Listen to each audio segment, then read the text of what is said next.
told him about it. I felt like I was selfish and kept it another day. Just for my personal connection.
Meeting to order at this time and declare that to the best of the board members' knowledge, when the public business matters lawfully exempt from open meeting requirements, and only such matters as were identified in the motion to go into closed session were heard, discussed, or considered during the closed session. Second. Oh. Aye. Aye. Yes. Yes. Thank you.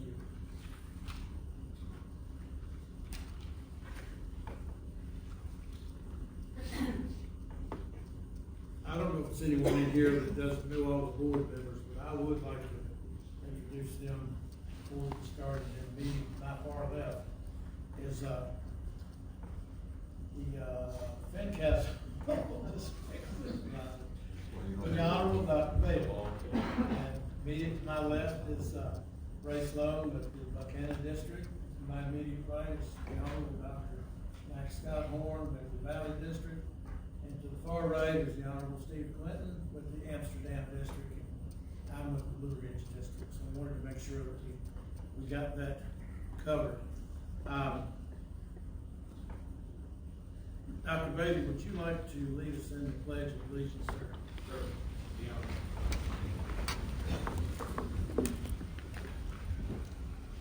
I pledge allegiance to the flag of the United States of America and to the republic for which it stands, one nation, under God, indivisible, with liberty and justice for all. Thank you, Dr. Bailey. And at this time, our federal government said, we can't end our prayers in Jesus' name. So what we're going to do is just have a moment of silence, and you can use that moment of silence however you like. But if you use it to pray, I would ask that you would pray for those up here on the board to give us wisdom, knowledge, and understanding of the things that we're going to cover. So let's have a moment of silence.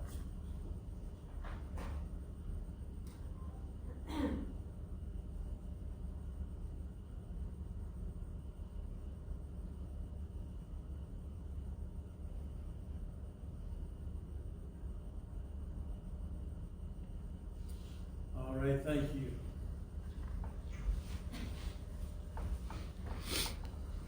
Mr. Clinton, I believe you have a presentation that you would like to make, or an introduction. Yes, sir, if this timing suits. I would ask David Markham and Judy Morris to come forward, please. And this comes under recognition, and I'm kind of combining the idea of recognizing immediate past service with assigning near-term future service here. So, and this relates to what I think is one of the most successful initiatives that the board has undertaken in recent years, and that is the advisory committees, and I'm saying that in the plural, for the Greenfield Historic District right across the street. And in particular, we have David Markham. David is finishing his term as the chairman of the Historic Greenfield Advisory Council. And Judy Morris is picking up the duties of chairman of that council. And I'd just like to say a few words about each of them. David has really been with it from the beginning, from the immediate predecessor organization to the current council, which was the group that kind of formulated a master plan and a way forward for the restoration and preservation of the historic structures across the street associated with the Greenfield Plantation. So David was there from the beginning. He got things organized. When we converted to a different type of a council, he continued as chairman and got that advisory council going. We have 15 members from around the valley, well motivated and dedicated to the whole idea that there's a lot for Botetourt County in retaining its history and its heritage. So we have a good, active committee, thanks to David's leadership and his ability to publicize what we're doing. So I just want to recognize David for his service. He's continuing to be on the advisory council. Picking up as the chairman of the advisory council going forward is Judy Morris. Judy has been with these efforts from the beginning as well, the restoration and the archaeological investigation and so on. She's the immediate past treasurer of the organization. She's coming in as the chairman. So I just wanted to recognize this change in the guard, if you will, and thank David, you for your service, Judy for yours so far, and for what is about to come as with you as chairman. So thank you both. Mr. Chairman, if I can, just add a couple little remarks.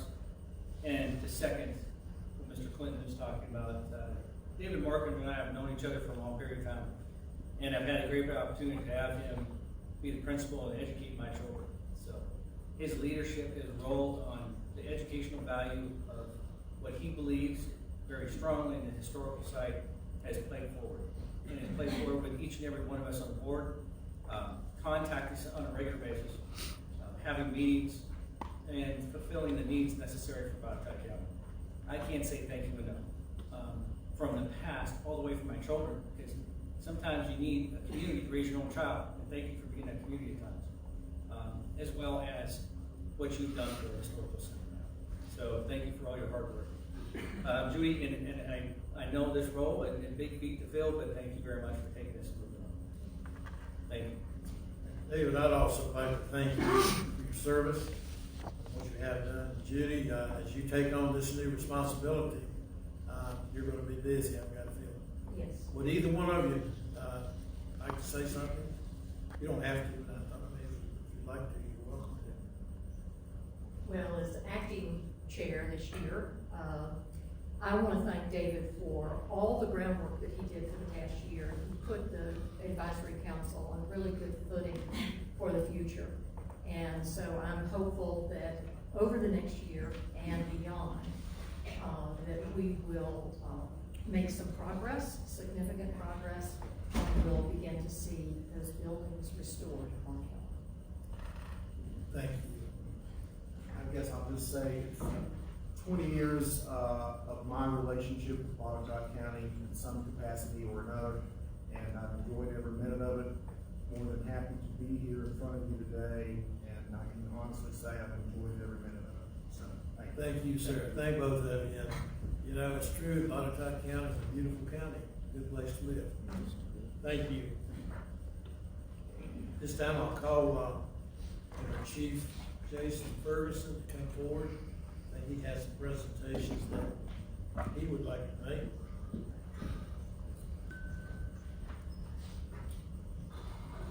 Good afternoon, Mr. Chairman, members of the board. As these gentlemen make their way down, this is staff introduction, and this is the second day for 6 new employees to Botetourt County in the Department of Fire and EMS. These 6 gentlemen are not part of any new initiative staffing, but rather we had 7 full-time vacancies that we've been working through the processes with the Roanoke Regional hiring process over really the past 4 months to come to what was yesterday, their first day in the Roanoke Regional Academy. That academy started yesterday and ends with a graduation on July the 10th, where our hope is for all of these gentlemen to walk across the stage and be pinned with their badge and become full-fledged fire and EMS providers on the streets in Botetourt. With that, just real briefly, I'm going to give you a little overview on each one. I'll just have them step forward when I do that and introduce them to you. So the first person is Mr. Nathan Newell. Nathan comes to us growing up in Fauquier County, but he currently lives in Bedford County. He got started in fire and EMS volunteering in Prince William County, and has where he became an EMT. He recently got married back in 2019. So I'd like to welcome Nathan. Hunter Smith. Hunter comes to us from Bent Mountain, where he established and runs his own lawn care business. He also started volunteering in 2018 with his local volunteer fire department there in Roanoke County, and just grew in desire to make this a full-time profession. So welcome, Hunter. William, also known as Billy Ferguson. There is a Billy Ferguson in Franklin County, no relation. But Billy grew up in Northern Virginia, right outside of Washington, D.C. Prior to coming to the fire and EMS industry, he pursued a career in music and worked with a number of rock bands and music venues. And so he most recently was serving as a dispatcher in the Roanoke City 911 Center, and also is a bachelor's degree graduate of Radford University and a volunteer with Cave Spring Rescue Squad in Roanoke County. So you welcome Billy. Joseph Mackey. Joseph grew up in Northern Virginia, and his background is in personal training and CrossFit, where not only he competes but also coaches. And he has a family lineage of first responders and military veterans, and this became a growing interest of his, and we're happy to have him with us today as well. Mr. Nathan Shields. Nathan, originally from Chesapeake, he moved to the Blue Ridge area when he was 7 years old and grew up in Botetourt County. Nathan has been part of our team for about 1.5 years in a part-time capacity as a paramedic. Nathan actually started as a volunteer with Reed Mountain Fire and Rescue, went on to Jefferson College of Health Sciences, where he pursued and graduated with his Bachelor's of Science in Emergency Services and became a paramedic. So Nathan is in the academy completing the fire portion of his training to come on with us in a full-time capacity. So we'd like to renew our welcome to Nathan in a different capacity. And then Mr. Benjamin Meadows. Ben comes to us from the Iron Gate community, where he was a volunteer with the Iron Gate Volunteer Fire Department for about the past 10 years. Straight out of high school, he became a mechanic with a dream to fulfill a passion of being a full-time fire and EMS provider, and we made that offer, and he's here with us today. So we'd like to congratulate and welcome Ben. So I just wanted to make sure that we made introductions. It made perfect sense that on their second day they were here, and they'll spend at a minimum 5 days a week, sometimes 8, sometimes 10 plus hours at the Roanoke Regional Training Academy on Kessler's Mill Road in Roanoke, along with, there's a total of 34 recruits right now going through that process for Roanoke City, Roanoke County, the City of Salem, and Botetourt County. You got some good ones, I can tell you that. You got a good background. So, my goodness, they look so young. They all gave me ages, but I didn't want to tell you. We didn't know that. Well, thank you all, and welcome to Botetourt County, and we look forward to, you staying here for a long, long time.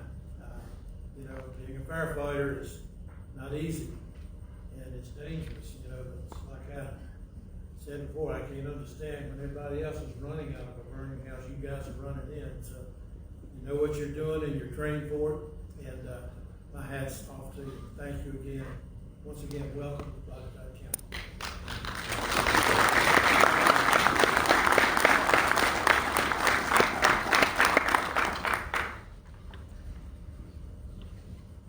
Mr. LaRoe or Mr. Warren?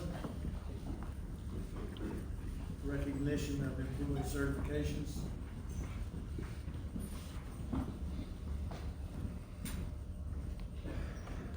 Good afternoon, Mr. Chairman, members of the board. It's a pleasure to introduce you today to two recent graduates that the county's had of the Dale Carnegie program. You may be familiar with that program. It's intended to help people develop interpersonal and public speaking and other skills that we often take for granted in our day-to-day work and personal lives. This is our third cohort, I believe, of county employees going through that program. And so I'd like to recognize Rhonda Bandy, who is our branch manager at the Fincastle Library, if she's with us today. Maybe she wasn't able to make it. And then also Brian Bauer with our Technology Services Department. They both recently graduated from the program, having successfully completed that. And we just wanted to share that recognition with you today. Well, that's great. Well, congratulations. You know, I took that Dale Carnegie twice. I still have trouble remembering people's names. They're supposed to train you on how to do that. It's a good program, and I'm sure you'll be able to use your skills and training in your everyday job. Yes, sir. That's the only part trying to. Good. Would you like to make a speech now? No. Get ready for that. Okay. Well, thank you again, Mr. Norman. Thank you. And at this time, I'd like to ask Mr. LaRoe if he would come forward.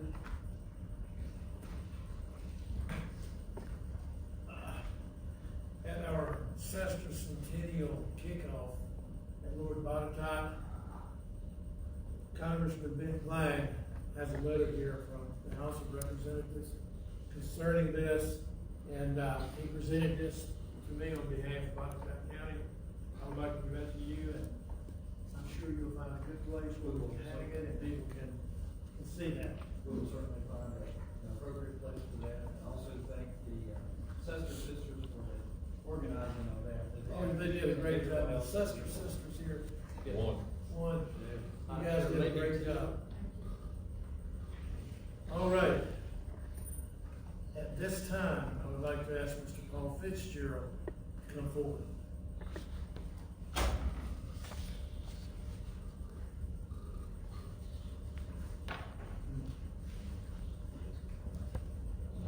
Ms. Fitzgerald, if you would wait up there, I'll just come up there. Might be a little bit easier on you. He regrets not being here, but he is incapacitated, and so I am here as his representative. Okay, well, I'll just bring it up to you then. Oh, thank you. I'm doing pretty good now, too, ain't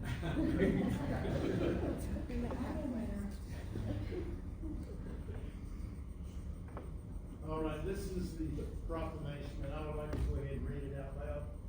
It says, whereas in March 2014, Mr. Paul E. Fitzgerald, on nomination by the Botetourt County Democratic Party, was appointed to the Botetourt County Electoral Board by the judges of the 25th Judicial Circuit of Virginia, and has served as vice chairman and secretary during that time.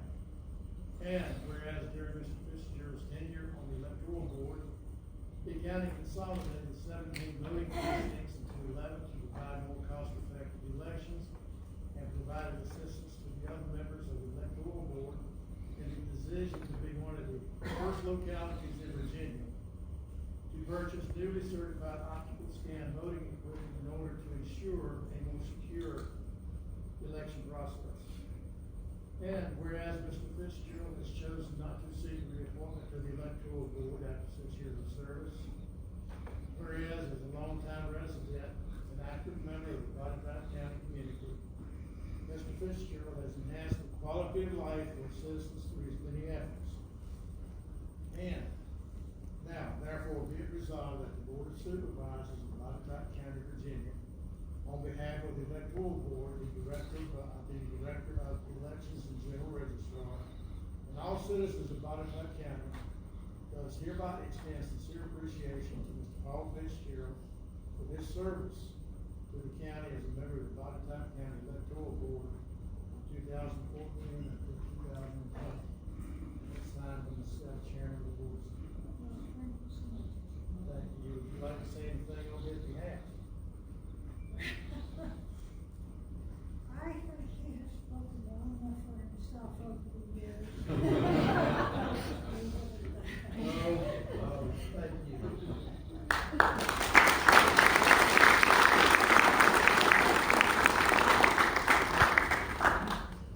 Yeah, I'm fine. It's almost all wheeled up.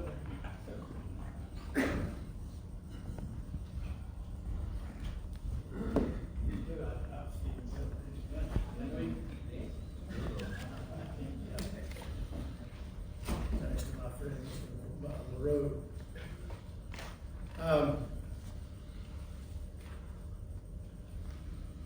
Okay, one under the consent agenda. Item number 5 is the resolution of support for proposed I-81 lighting project has been pulled as of this time. It will be back, but we're not to discuss that today. So we got to go to public comment period for that, okay. At this time, we're going to have public comment period. I have several people here that would like to speak. Mr. James Pauly. Thank you. I'm going to pass it this time and say my comments for later. Okay, all right. Jim Crawford.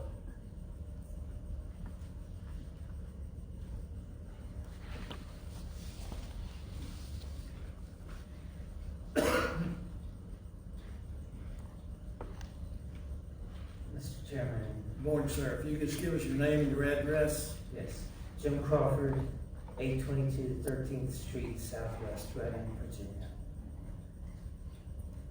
All right, sir. I come from a broader perspective. My mom taught at your Botetourt High School, and you even had Helen Crawford, math and such. Back in the 70s, early 70s. I come from an interest in our environment, and so I'm in support of the wind farm. And I just wanted to say that. And my brother is here to speak too, so. Okay. Yeah, thank you. All right, thank you, sir. Next speaker is Mary Bishop.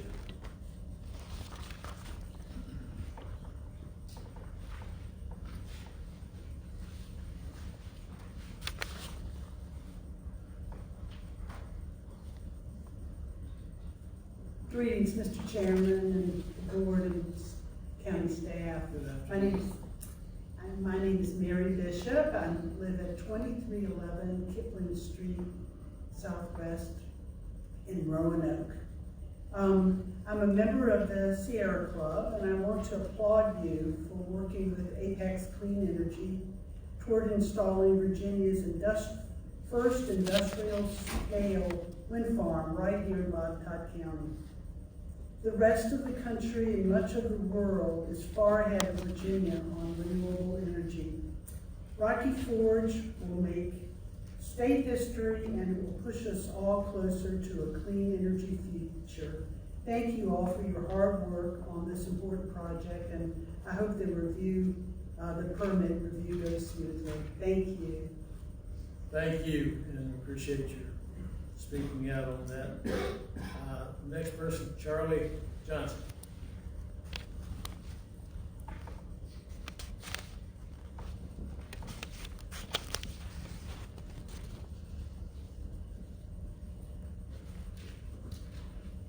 Chairman, members of the board, I'm Charlie Johnson with Apex Clean Energy, 310 4th Street, Northeast, Charlottesville, Virginia, Suite 300.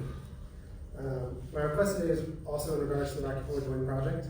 I understand the county is working through a comprehensive ordinance review process at the moment. We did attend a few Mondays ago at that meeting. In conjunction with the text amendment application that we submitted, we've also submitted the amendment application to the project, or to the county. Given that the county is reviewing the ordinance and the text amendment application simultaneously, we think it would be in the best interest for the county to consider moving forward with a third-party consultant review to allow for an expert opinion on some of the issues that are being discussed. That our application as well as the ordinance run kind of simultaneously. So we think that it ultimately could save staff time to have that expert in the room as this process unfolds. We appreciate your time today. And thank you very much. Thank you, sir. Yes, sir. Next speaker, I think the last name is spelled Beskar. Looks like he'll Beskar. Man, we're close. Must be coming in. Yes, good afternoon. My name is Herb Beskar, and 2046 Knollwood Road, Roanoke, Virginia. I'm here to speak in support of the Rocky Forge Wind Farm.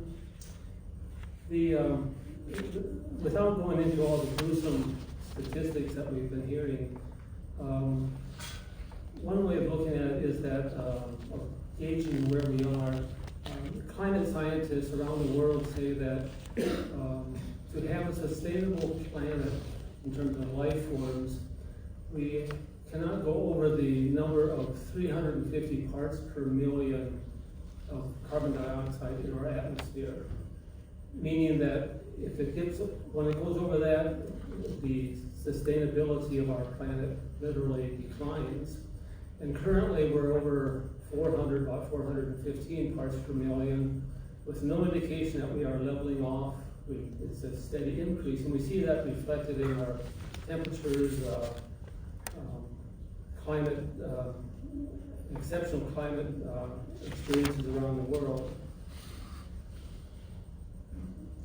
Once the carbon dioxide is in the atmosphere, it is up there until we plant enough trees or something to break it down. So it's a very discouraging picture of the fact that we, after how many years of working at it, not enough apparently, all of the indicators are going in the wrong direction. And we can see that in our climate in this country, around the world, whether it's storms, floods, hurricanes, and so on.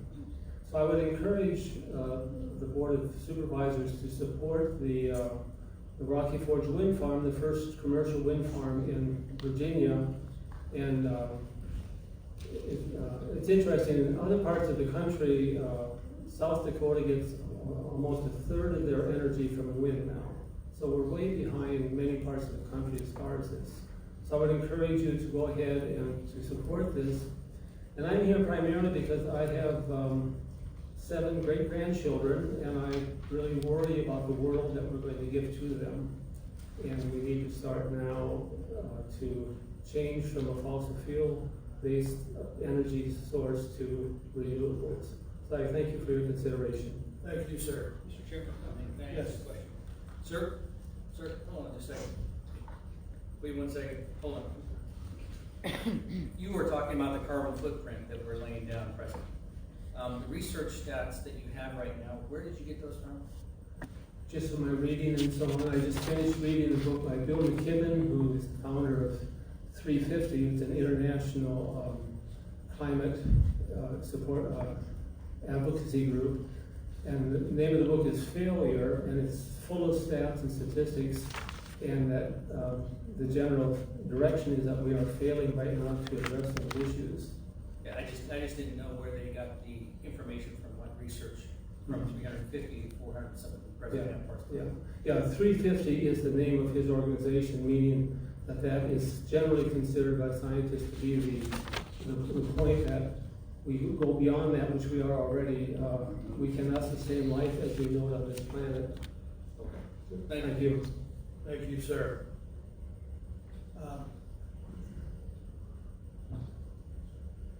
you want to speak, or did you? Oh, okay, Dan Crawford. How'd you know that was you? It's a good guess. Afternoon, Chairman, Board, thanks for this moment. I'm Dan Crawford, 2311 Kipling Street, Roanoke, Virginia. I'm a volunteer chair of the Roanoke group of the Sierra Club. Botetourt County is one of 8 counties that make up the group.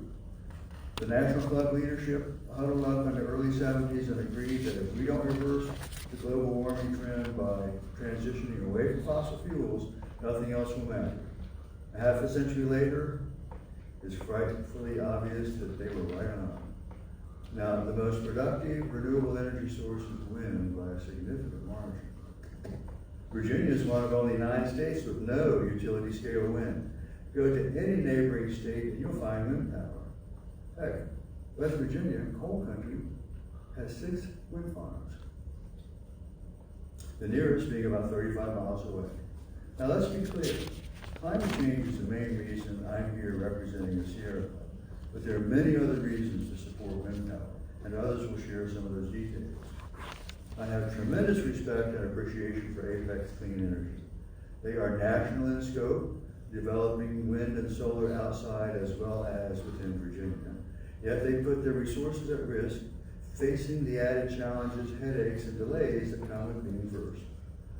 Now, some folks around here haven't even seen wind farms, much less lived around them. This can cut both ways, but the record's clear. In the vast majority of cases, acceptance and appreciation come with familiarity. People often say, "Oh, what's the problem? I kind of like them." I also hold Botetourt County in high regard, opening the door to wind development, inviting the difficult, stressful exchanges that come with such proposals of significant change. You did your homework, endured the stress, and concluded that Rocky Forge is in the best interest of Botetourt County, Virginia, and simply put, the rest of life on Earth. In conclusion, I ask that you move the permit review process along as quickly as is reasonable, minimizing delays, and Apex has endured many, increases their chances of success in the development of Rocky Forge. They have truly earned our full support. Thank you. Thank you, sir. The next speaker is John Cooper.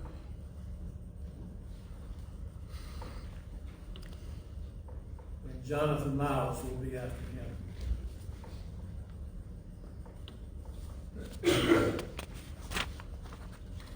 Mr. Chairman, members of the board, my name is John Cooper, 535 Hollywood Lane, Daleville, Mr. Clinton's district. I encourage you 5 today and ask for your vote to allow the independent review of the Rocky Forge Wind Farm project application. Apex submitted this in writing today, and they're paying for it. This is a very positive project for Botetourt County. We've talked about the economic opportunity for the county at length. There's no better time to move forward with the project or location than right now, and time is of the essence. Thank you. Thank you, sir. Jonathan Miles. Good afternoon, Mr. Chairman, members of the board. My name is Jonathan Miles. I live at 6905 Harvest Farms Lane in Crozet, Virginia. That's in Albemarle County.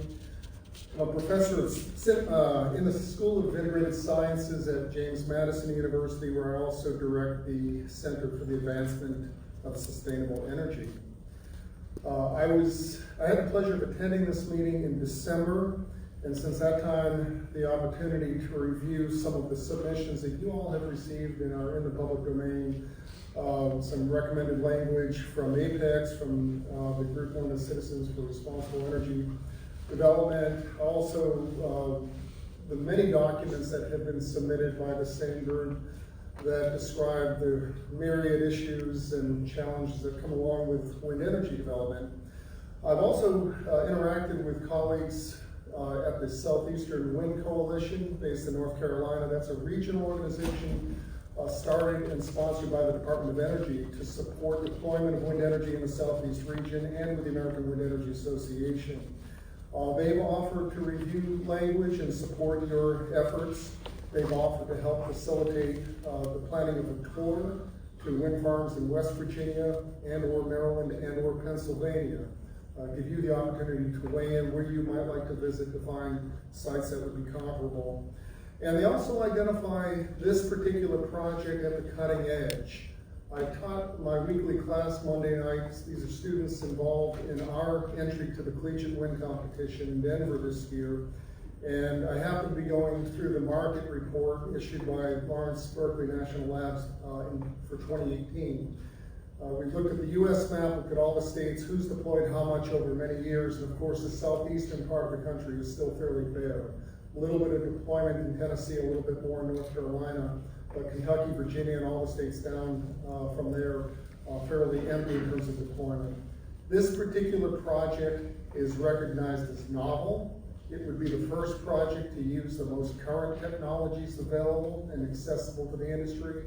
I said this in December, and I think it's worth restating that it's not only important but responsible for you as a community and for Apex to be opening the store again and to consider these new technologies. And the only way that can be done, of course, is to review and revise the ordinance. So I'll finish by reiterating our office's support for this project and for a refreshed ordinance. Our ability to support you where you think support is warranted.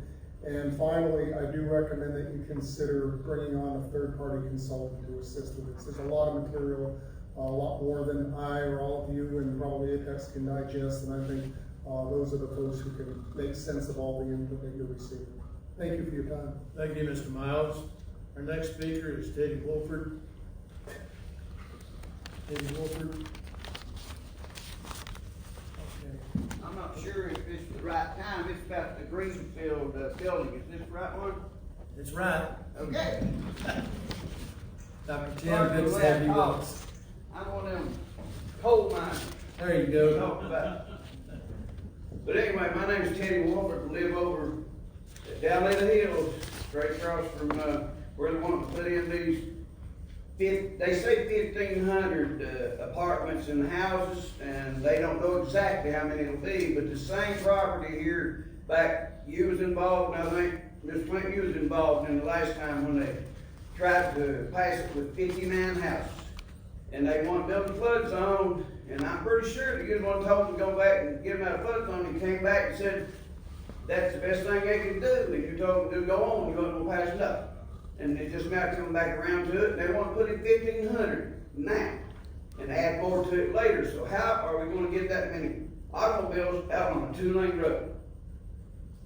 So I just don't understand how it can go 59 houses to 1,500, and crowd the roads up. I come by Sheets Center this morning, there's a 4-car accident. I mean, it's just bumper to bumper there all the time, especially when the school's going on. And the ball fields are open. It just, you can't get out and in now. But if they do that, it'll really be bad. So I'd like for y'all to consider this before you make any decisions. All right, so we'll certainly do that. And thank you again, Mr. Wolford. Thank you. Is there anyone else that has any public comments or would like to make any public comments at this time? Yes, sir. If you'd like to come down front, get down there.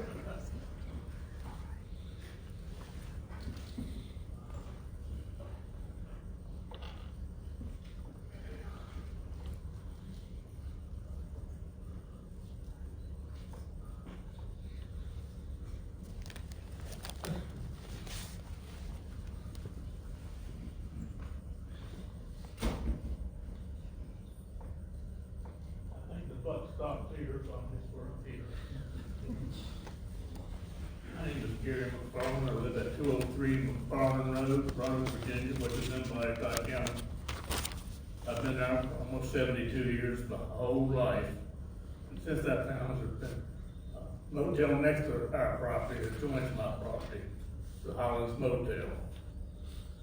And I've had some problems with turkey vultures landing on my house. And I'm not allowed to shoot them, but I'd like to, because I'm in a mess. But The reason they're there is because my property adjoins the Hans Motel, and they have dumpsters there. And they leave the dumpster doors open, and they have a mess around behind the building. I've got pictures here of what the mess looks like. I'll be glad to show you if you want. And, anyway, I asked the sheriff's office about it, no, it's the zoning office. You need to contact it. I asked the zoning office, and then they throw it back to the sheriff. So I said, I'll come to the board of supervisors, and so here I am. The compliments, about Hans Motel, trash pickup, is they leave the doors open to the dumpsters, that attracts the birds. I realize that.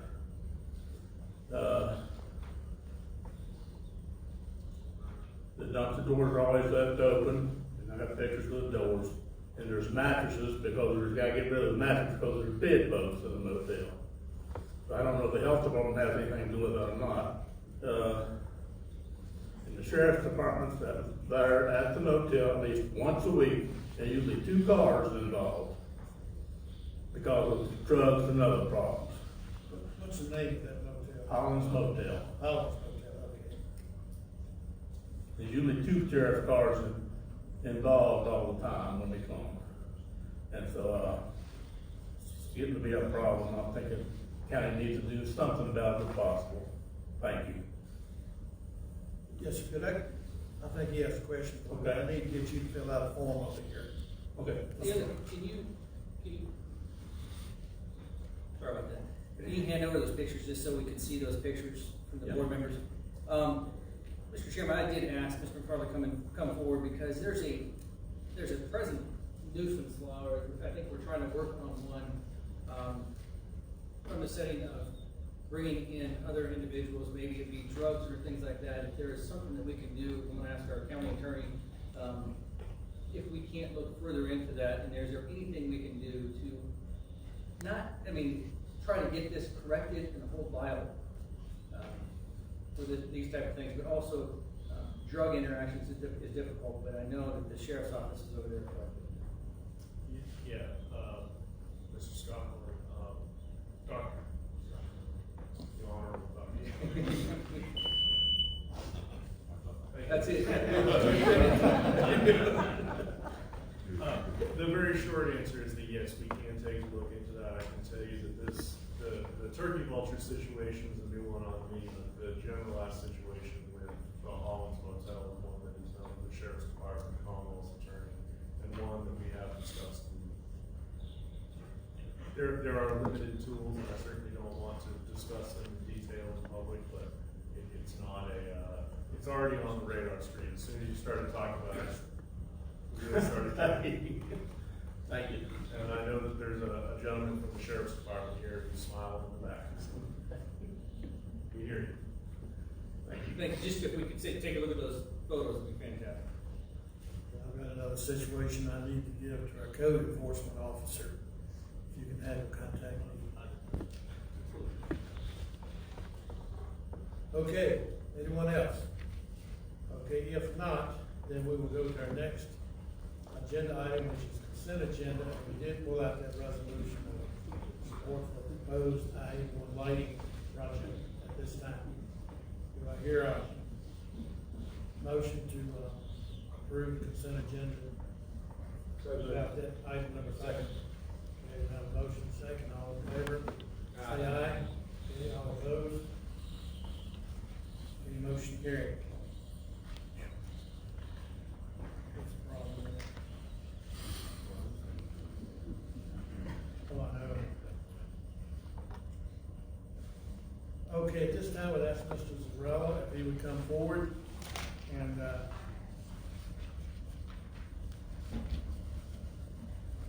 Mr. Chairman, members of the board, and all in attendance. sorry, Mr. Barney, I'm sorry, I went over you there, but we'll get you in just a second. We're good, sir. Okay. I'm sorry, thank you, Mr. Zarella. Okay, with respect to transfers and appropriations, for the month of February, there's one transfer request, which is a transfer of budgeted funds from the salary adjustments lines in each department's salary and benefits lines that were impacted as a result of market and performance-based increases, compensation increases effective this January 1st. With respect to appropriations, there are 4 pass-through items, which are for expenditure reimbursements and rebated funds. Respectfully request that this transfer of those appropriations be approved by the board. Are there any questions? Are there any questions or concerns from the members of the board? Chairman, if there are none, I move for approval. Okay, motion second to approve. All in favor say aye. Aye. All opposed, no. The motion's carried. Mr. Zarrell, I believe you have the next one also. Thank you, Mr. Chairman. With respect to accounts payable for the month of February, total expenditures being requested for approval for February for the general fund, including debt service and all other funds, is combined $1,735,000 of $1687. Payable disbursements of note for the month are as follows. Under short AP, Fire EMS, $276,979 each, paid to Penn Care Incorporated for 2 ambulances. One for a career ambulance will be stationed up at Cannon, and 1 for Eagle Rock. Respect to regular accounts payable, Sheriff's Department, total of $174,676, paid to Sheedy Auto for 5 2024 police interceptors. Under jail, $32,966, paid to S3 Immigration for 16 security cameras. Under juvenile detention, $31,694, paid to Roanoke Valley Juvenile Detention Center for providing services for Botetourt youths. Under CIP, Greenfield's mobile classrooms, total of $85,489, paid to William Scotsman Mobile Offices for work relating to mobile classrooms on the premises of the Greenfield Education and Training Center. Are there any questions related to the accounts payable request for the month of February? Any discussion from the members of the board? Chairman, I have a question not related to the monetary aspects of it, but the mobile classrooms, perhaps Mr. Ward can respond to this. Do we know how long they'll be in place?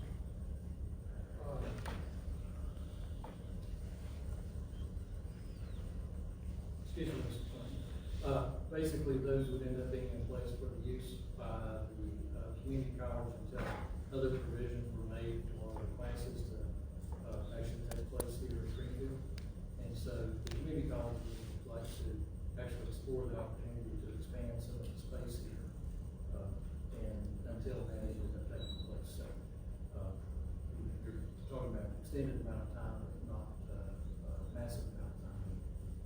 At the end of that period, they'll have residual value. Is that? They would end up having some kind of value that could be disposed of and hopefully recouped at that time. Any other comments or questions or concerns? Not, do I hear a motion to approve? Second. Second, motion and a second. All in favor, say aye. Aye. All opposed, motion carried. Thank you. Thank you, Mr. Chairman. All right, thank you, Mr. Terrell. At this time, I'll ask Mr. Barney if he would come up. Past him. It's fine, we can do the next one. Okay, well, just trying to keep up with the time here. Okay, then I'll ask, Dr. Chen, Dr. Lisa Chen, if she would come down. She has some consideration of approval for, school capital reserve fund expenditures. For the replacement of 2 chillers, I understand.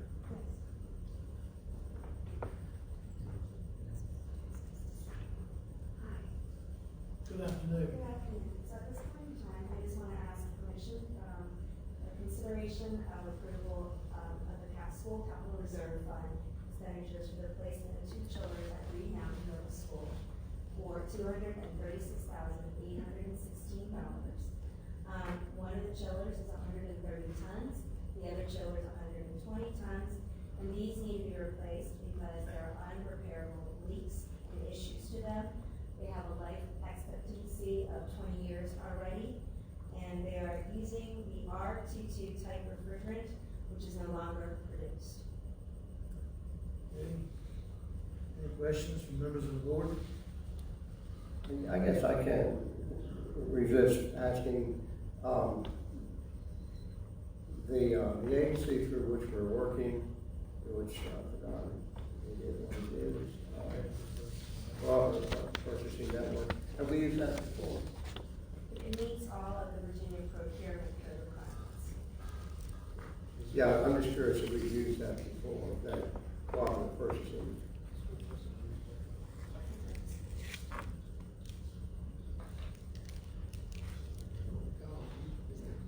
I don't recall. Yeah. There were some chillers in camps, and I don't know if we used them, I think that was Johnson. That was with Johnson Controls, and that was under a different thing. Yeah, They that- were actually more expensive. They were This one, smaller. that's right. And this one is actually more cost effective, and it is about $100,000 cheaper. Yeah, it was just a matter of just curiosity more than anything, that we're working through some kind of cooperative Yes, sir. education agency.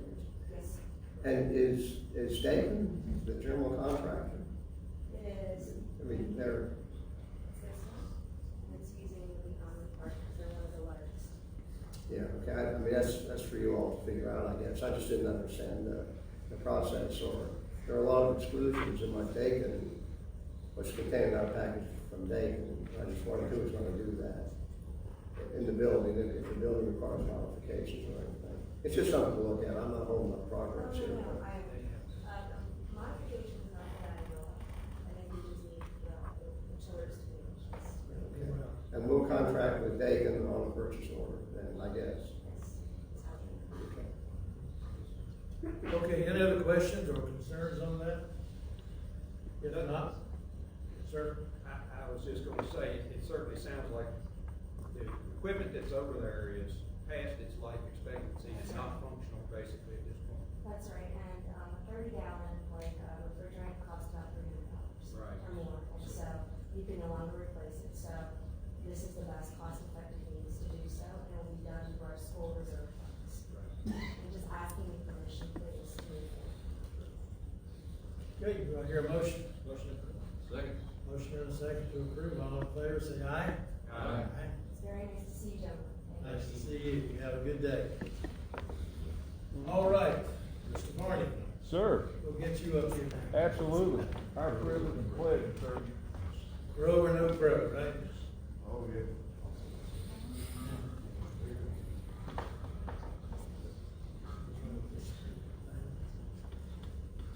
Mr. Chairman, members of the board, it is a beautiful day in Botetourt County.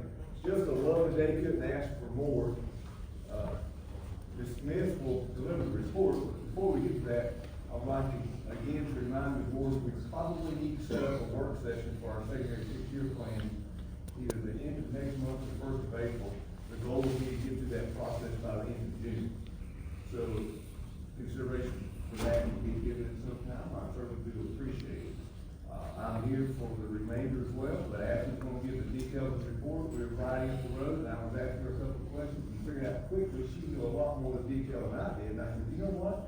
It's probably a good thing if you give the report today. So I asked her, without further ado, ma'am, please. Afternoon, Mr. Chairman, board, thank you. I didn't bring my crow today, but the first time I've talked, so we'll judge next time if I need to acquire a smaller version of one.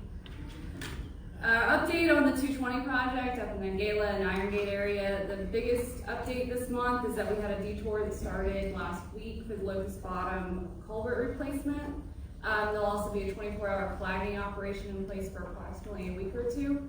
And the project is still on schedule to be completed next fall. The other project we have is the Botetourt Road Bridge Rehabilitation Project. Work's going to occur from 9 a.m. to 3 p.m. and there'll be flagging operations, but probably won't be any major delays that anyone should expect, and that project should be done at the end of the summer. We're also working on developing our pavement schedules for this year. We've put together a preliminary list for the secondary routes.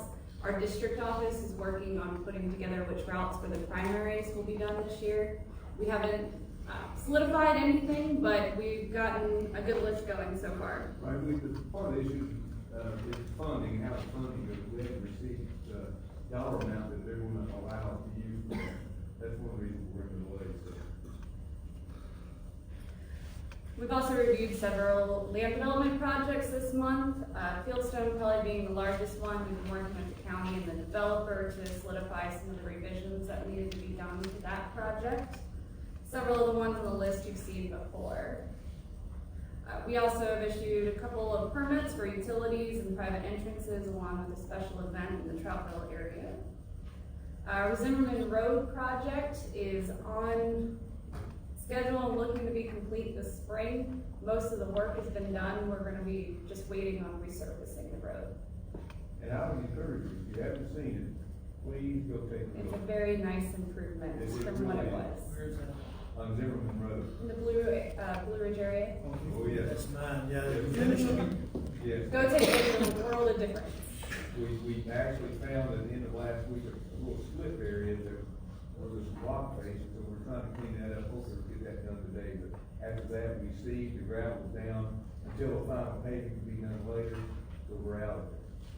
As much as they called me and complained about that, now that it's fixed, I haven't had one bump. That means that they got what they thought they would get, so that makes us happy. Feels good, I'm glad it's finished, thank you so much. We had our archway pipe replacement project. We have a little bit of channel work to do on that, but the rest of the project is complete. We should be able to finish that out in April. Our Nace Road bank stabilization project is finished up. And our Murray Drive road improvement project, we've worked with the developer, well, the county is the developer, I suppose, on that, and the engineer on board for that. And I think we've made some progress. The big things that we're working on is when we can do the construction that won't be in conflict with the construction schedule of the school. Our area headquarters have a lot going on now that we've had a little bit of nicer weather. We've got some shoulder work, ditch work, and several pipe replacement projects on several roads going on. So we're also putting down some gravel and grading out. Roads have been washed out with recent rains. One of the questions I asked her, I said, ask me, why in the world are we mowing on Glen Wilton Road? And she said, well, we've had some problems with our mow trim, and so what we've been doing is rotate the mow trim out, which is a long arm kind of a thing, you get over the thing, so that's why it's on there. I thought maybe we missed that one about 6 months ago, but evidently we hadn't. And one more tidbit about Glen Wilton Road, just beyond its intersection of 220, as you're going back to Glen Wilton Road, we've discovered a problem with the shoulder behind the curve. We're reviewing that today with a geotechnical engineer. It looks like we're gonna have to soil mill that vein in there, but we've got an issue there we're gonna have to work on one way or the other. If you get calls or questions about that, what's going on, that's what it is. It's probably 2 or 3 tenths from 220, I think, not very far into the road at all. But you look over the bank, it's a long way down. So that's what's going on out there. And that wraps up the report. If there's things that we can do for you, if there's items out there of interest, let us know. We're certainly more than willing to take a look at and see what we can do to help.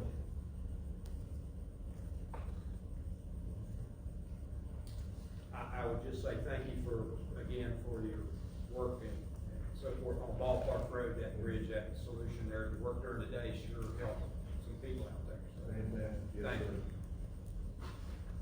I need to put Purgatory Mountain Road on the radar. See what steps we can start working on. Yes, sir. There's about 19 to 20 families living on the road. Is it in the system, sir? No.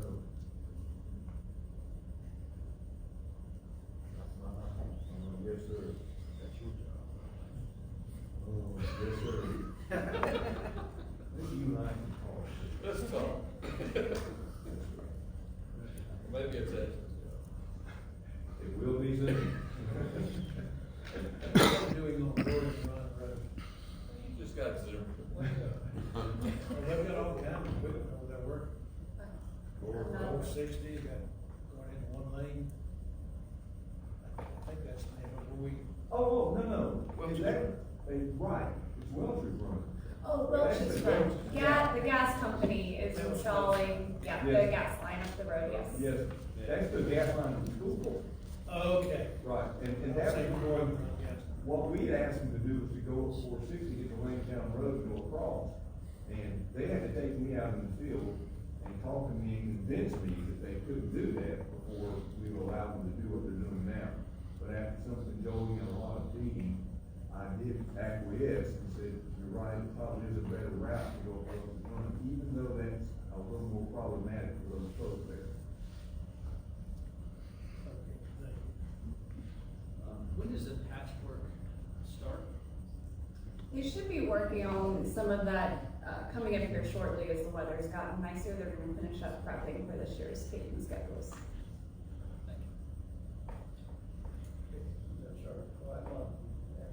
Been a good month. Yes, sir. Anything else? If not, I guess we can, let you go back and sit back down. Thank you, sir. I do need to see you before you go today, Yes, sir. if I can get a minute. Yes, sir. Okay. Thank you. Thank you. Thank you. Thank you very much. No appropriate. Not yet.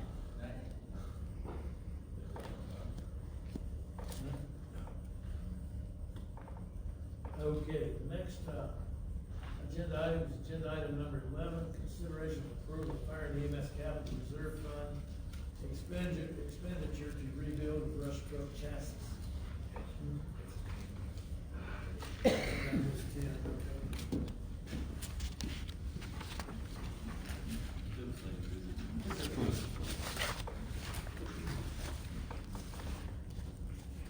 Let's go to Ken first. Gotcha. Mr. Chairman, members of the board, item number 10, as it relates to a request for no through truck restriction on Lydia Road. This is a project that we're putting forward, a recommendation that you request, this be looked into and studied by VDOT to ultimately move, forward on placing a no through truck restriction on Lydia Road. Out of efforts between the sheriff's office, fire and EMS, along with VDOT, trying to move forward and working towards solutions for incidents on Interstate 81 that block the interstate for periods of time, create detours, and ultimately spillage onto secondary routes throughout the county. Lithia Road was a prominent road of discussion because it is an area that has spillage of traffic pretty quickly when the interstate's blocked at the 167, but it also has railroad tracks, which create challenges for larger tractor trailers.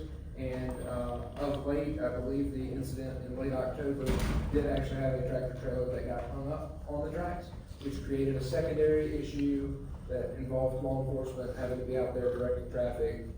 It's just a compounding item that we would like to start the process of addressing as we continue our conversations on how we can better respond and react to these larger scale incidents that detour traffic off the interstate. Okay, so you requested VDOT begin work on the process to implement a study on a potential no through truck restriction on Lithia Road. Yes, sir, that's correct. Okay. We need a motion on that. Let's make a motion and second. Second. We have a motion and second to have VDOT implement a study on potential no through truck traffic restriction on Lithia Road, State Route 640. Any question on that? All in favor, say aye. Aye. All opposed? Motion carried. Okay, thank you. All right, next agenda item, consideration for appropriation of a fire and EMS capital reserve funds to re-chassis the brush truck assigned to the Fincastle Volunteer Station. All yours, sir. Yes, sir. So this is a project that was identified through the FY21 budget process.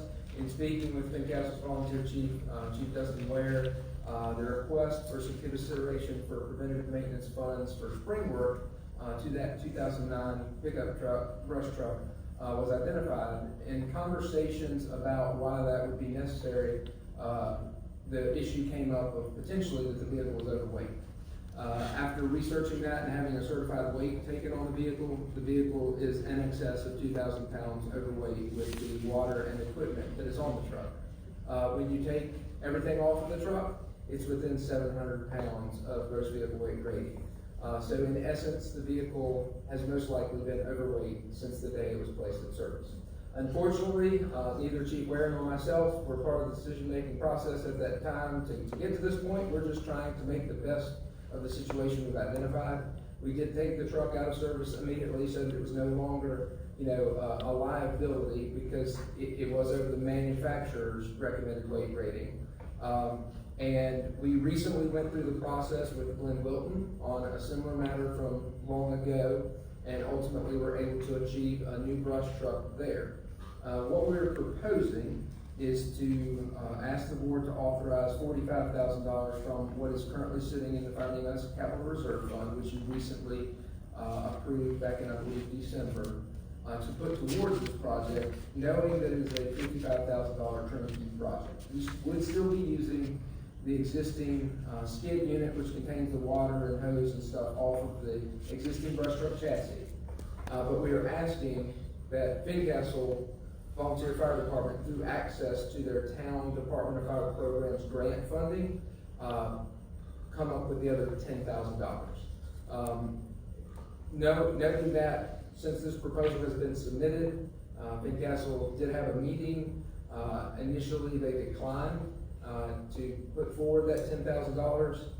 We took it back to the Fire and EMS Commission's executive board, and the executive board, which is comprised of myself, Mr. LaRue, Chief Beckner, Chief Johns from Eagle Rock, and then of course Mr. Martin and Mr. Sloan, who were not on the conference call. The four of us from the two volunteer chiefs, Mr. LaRue and myself, stand firmly in concurrence that the right thing to do is move forward with the proposal of $45,000 and ask that Fincastle reconsider, because the $10,000 worth of aid to locality money that goes to each town comes annually from the State Department of Fire Programs as part of their fire insurance premium grant in an in-kind grant that has to be used for certain things: fire apparatus, personal protective equipment, and firefighting general equipment are all within the confines of the use of that grant.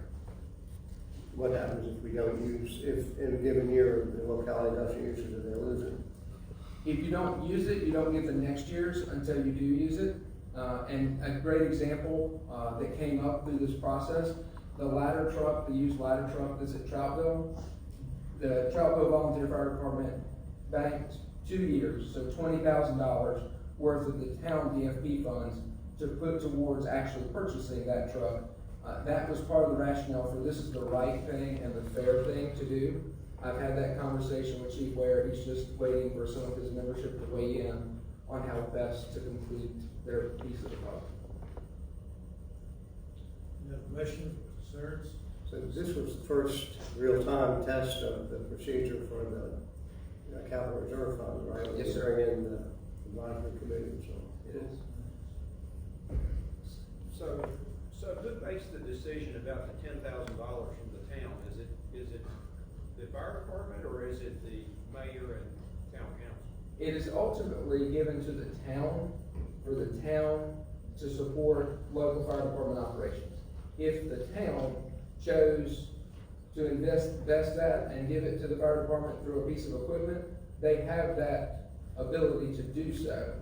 Traditionally, it has been a pass-through of, hey, this money comes to us, please tell us what you would like to use it for and provide us the receipts, because the town, and in our case, the county, is responsible for receiving that and providing an annual report to the Department of Fire Programs.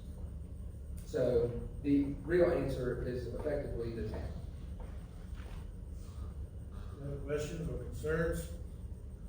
Well, we have two recommendations here. I'd like to have a motion on each one. If someone would like to make a motion to approve or disapprove the request. Mr. Chairman, I approve the transfer of request of $45,000 from the Fire and EMS Capital Reserve Fund to the general fund of residential fund balance. Okay, do I hear a second? Second. We have a motion second. All in favor, say aye. Aye. All opposed, no. Mr. Chairman, approve a regular appropriation for $45,000 Fire and EMS Capital Outlay Motor Vehicle Equipment 100-4035500-35500-8005 to complete the rechassis and rebuild of the brush truck, utilizing existing components such as a skid unit,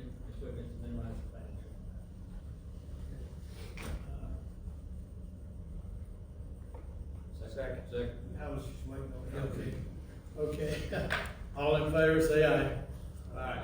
Okay, opposed, motion carried. Trying to think, I've got a second for that, okay. Just Then, for, yeah. just for knowledge, buying a new one would be, Buying a new one, Yeah. turnkey, everything, you're talking about an $80,000 investment. Yep.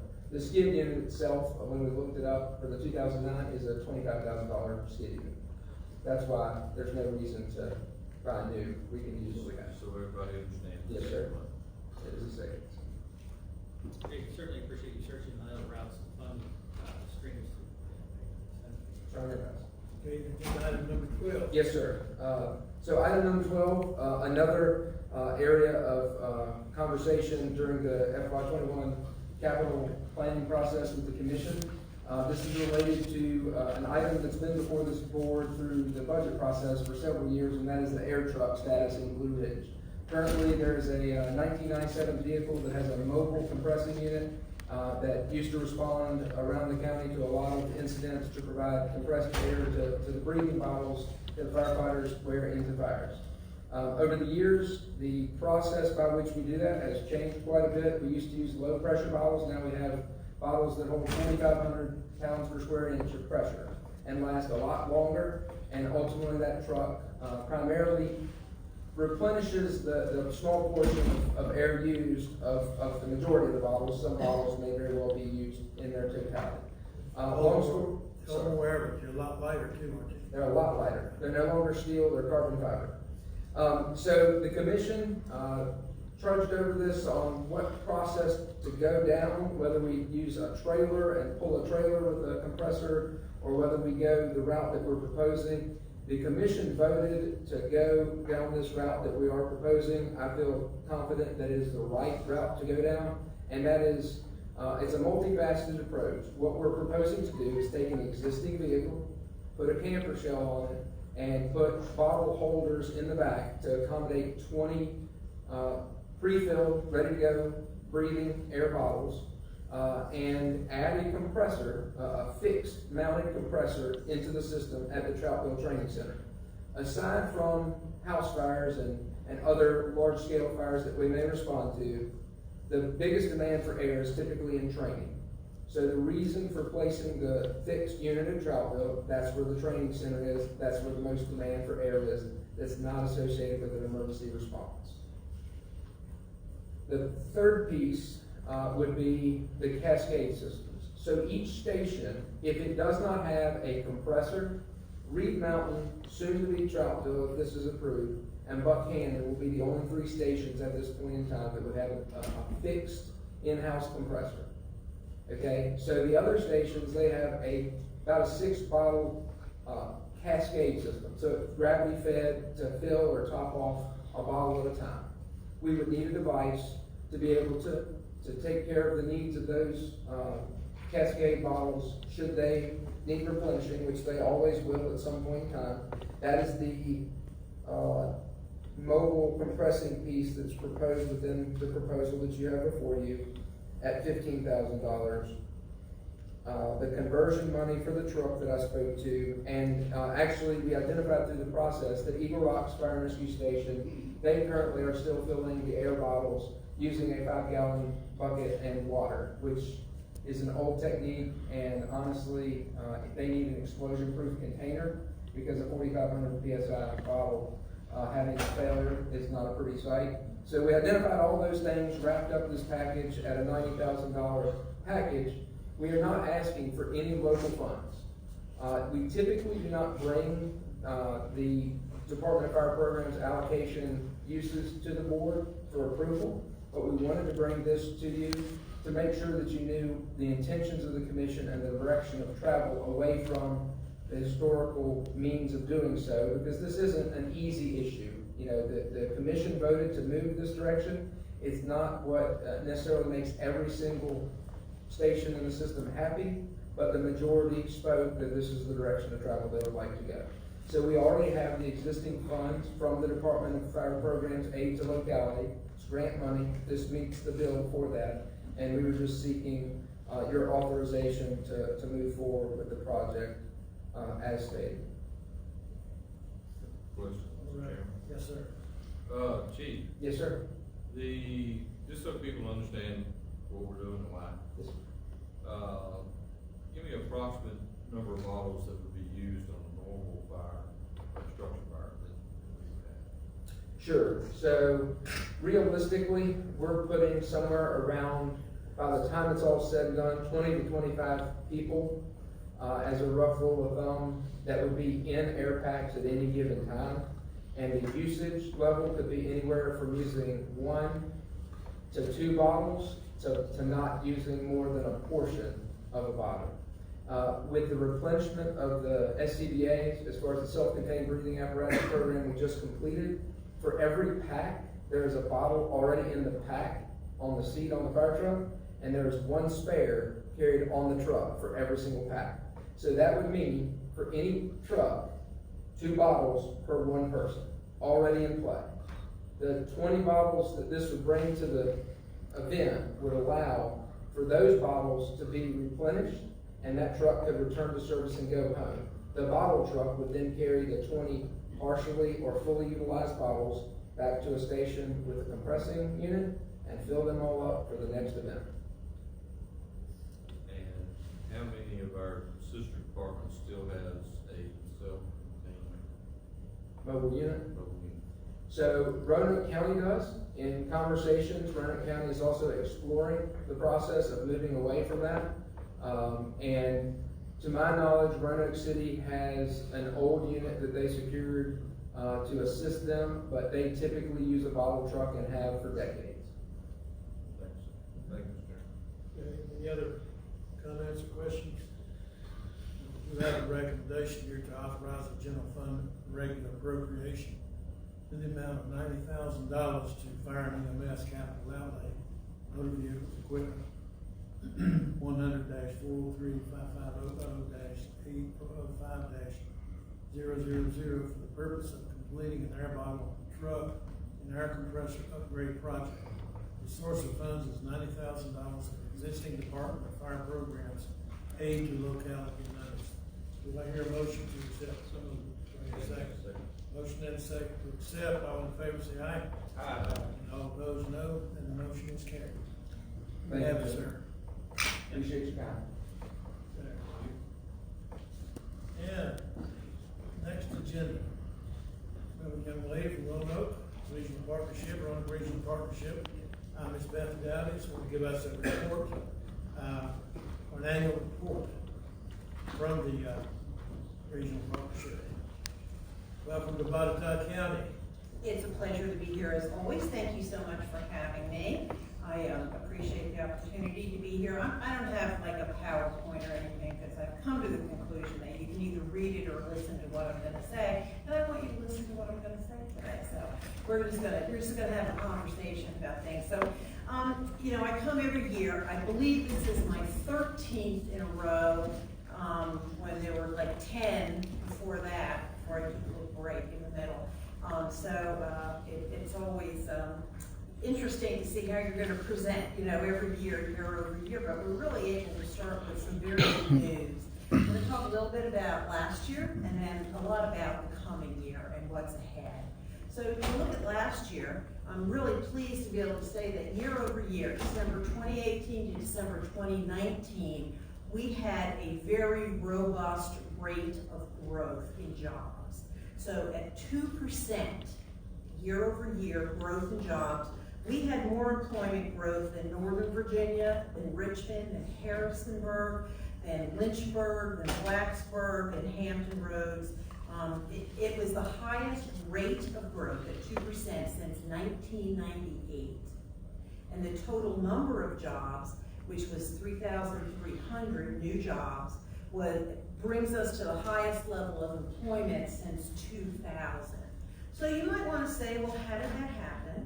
So I think if we go back a little bit historically, let's go back to 2016 and see new business announcements or expansions since 2016. You know, it takes a long time for those operations to ramp up, to find the right people, to really make an impact in those kind of job numbers. So I think what we saw in 2019, year over year, was the impact of those things like Eldor and like Ballast Point Constellation, Altec, Harkness Screens. So we went back and did a little looking at the 10 largest or most significant location and expansion announcements in the whole Roanoke region. 5 of them, or 6 of them, sorry, 6 of them were in Botetourt County. So I think that we can be proud that the impact was very significant just in Botetourt County as well as the region alone. You know, you can't control for every, on a very simple explanation, for every one manufacturing job you create one, at least one other job out in the community. You can't control where those other jobs go, but you do know that out of the 10 most impactful projects, 6 of them were in Botetourt County. And if you look at that job, there are 3,300 jobs, and divide it down by sector, manufacturing was by far the strongest with an over 9% growth rate. So that's really good news, I think, to start 2019 to 2020 with.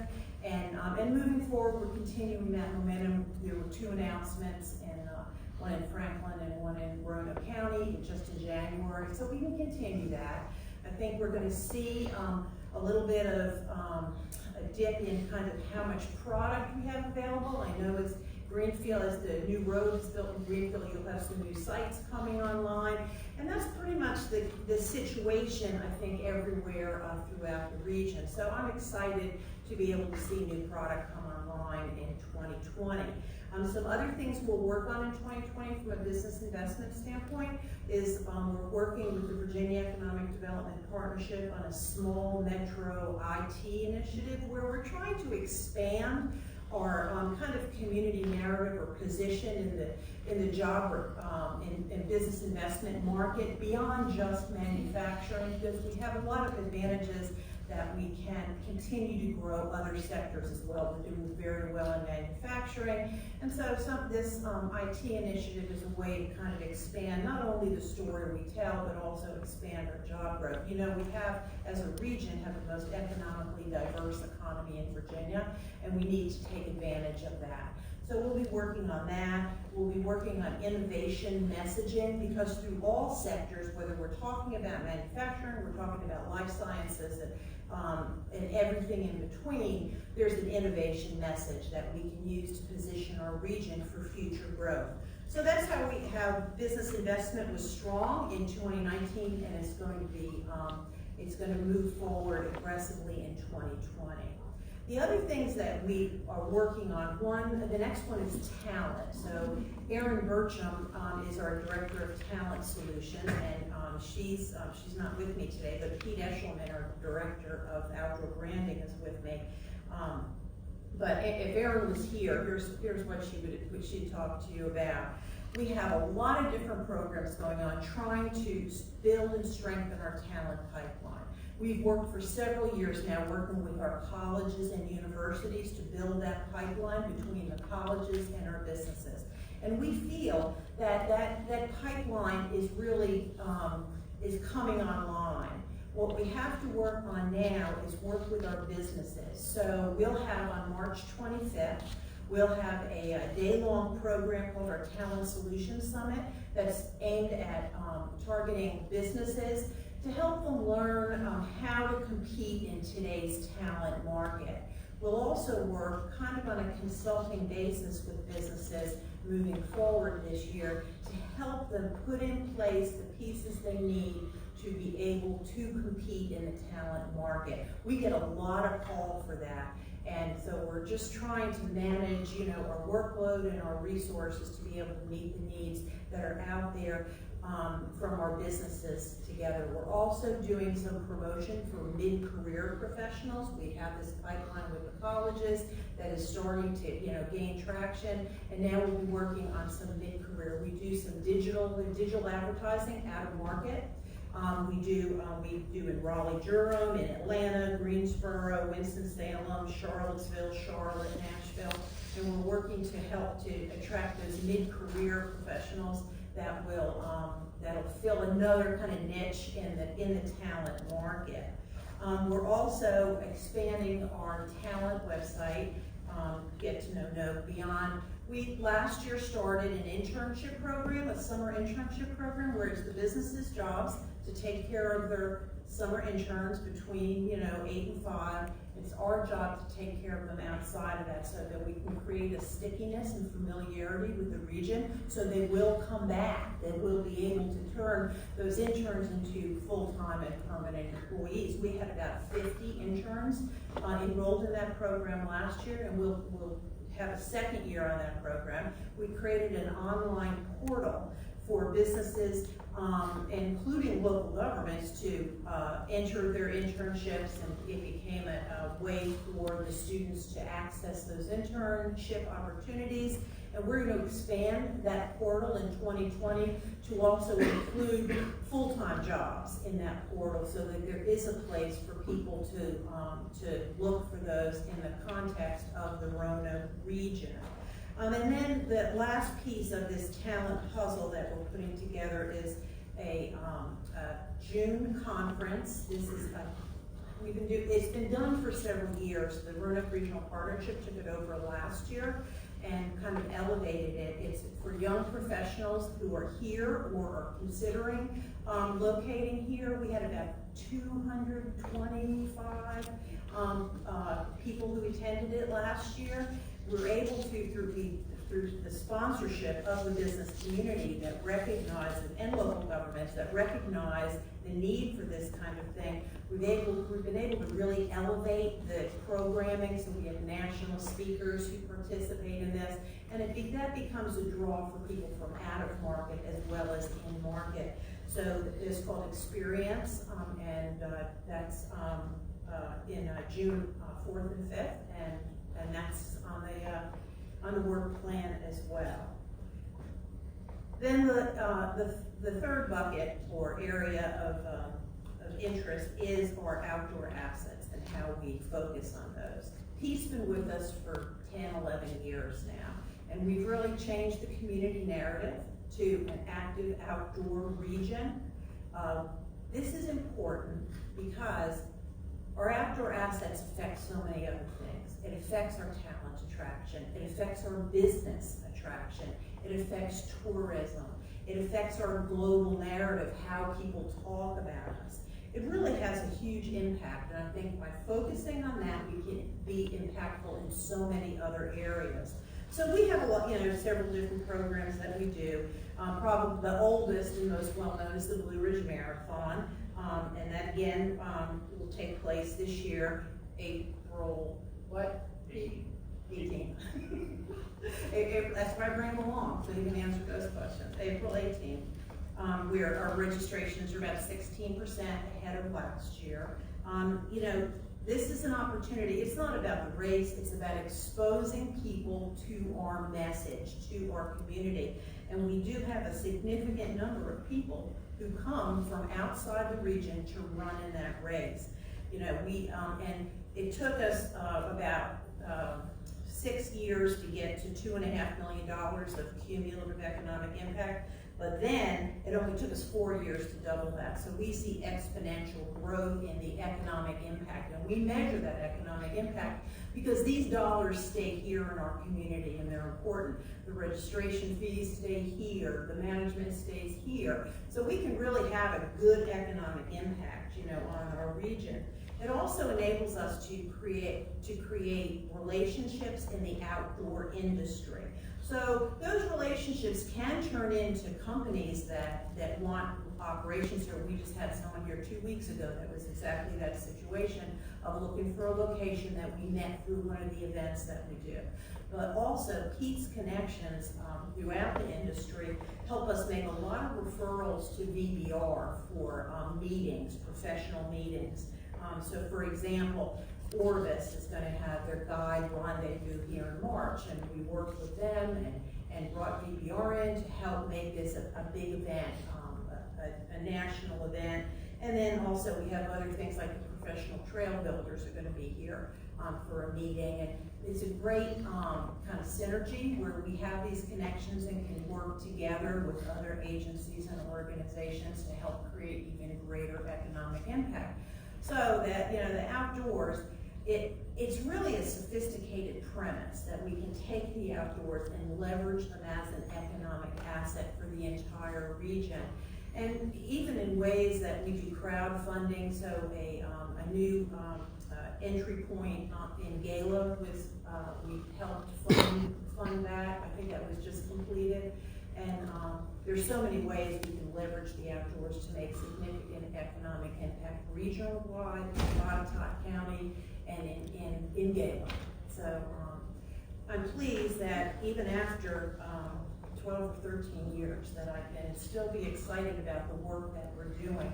And also that we've been able to not only maintain but continue to enhance our relationship with working with Botetourt County, with Gary, with Ken, with their staffs, that, you know, it takes a village, and that is absolutely the truth, whether we're talking about business investment, talent. Last year we brought in a group of students from James Madison to visit with Botetourt County businesses, or with our outdoor assets and how they affect and we can enhance them in Botetourt as well as the region. So thank you very much for the opportunity to again be here, and I look forward to another great year.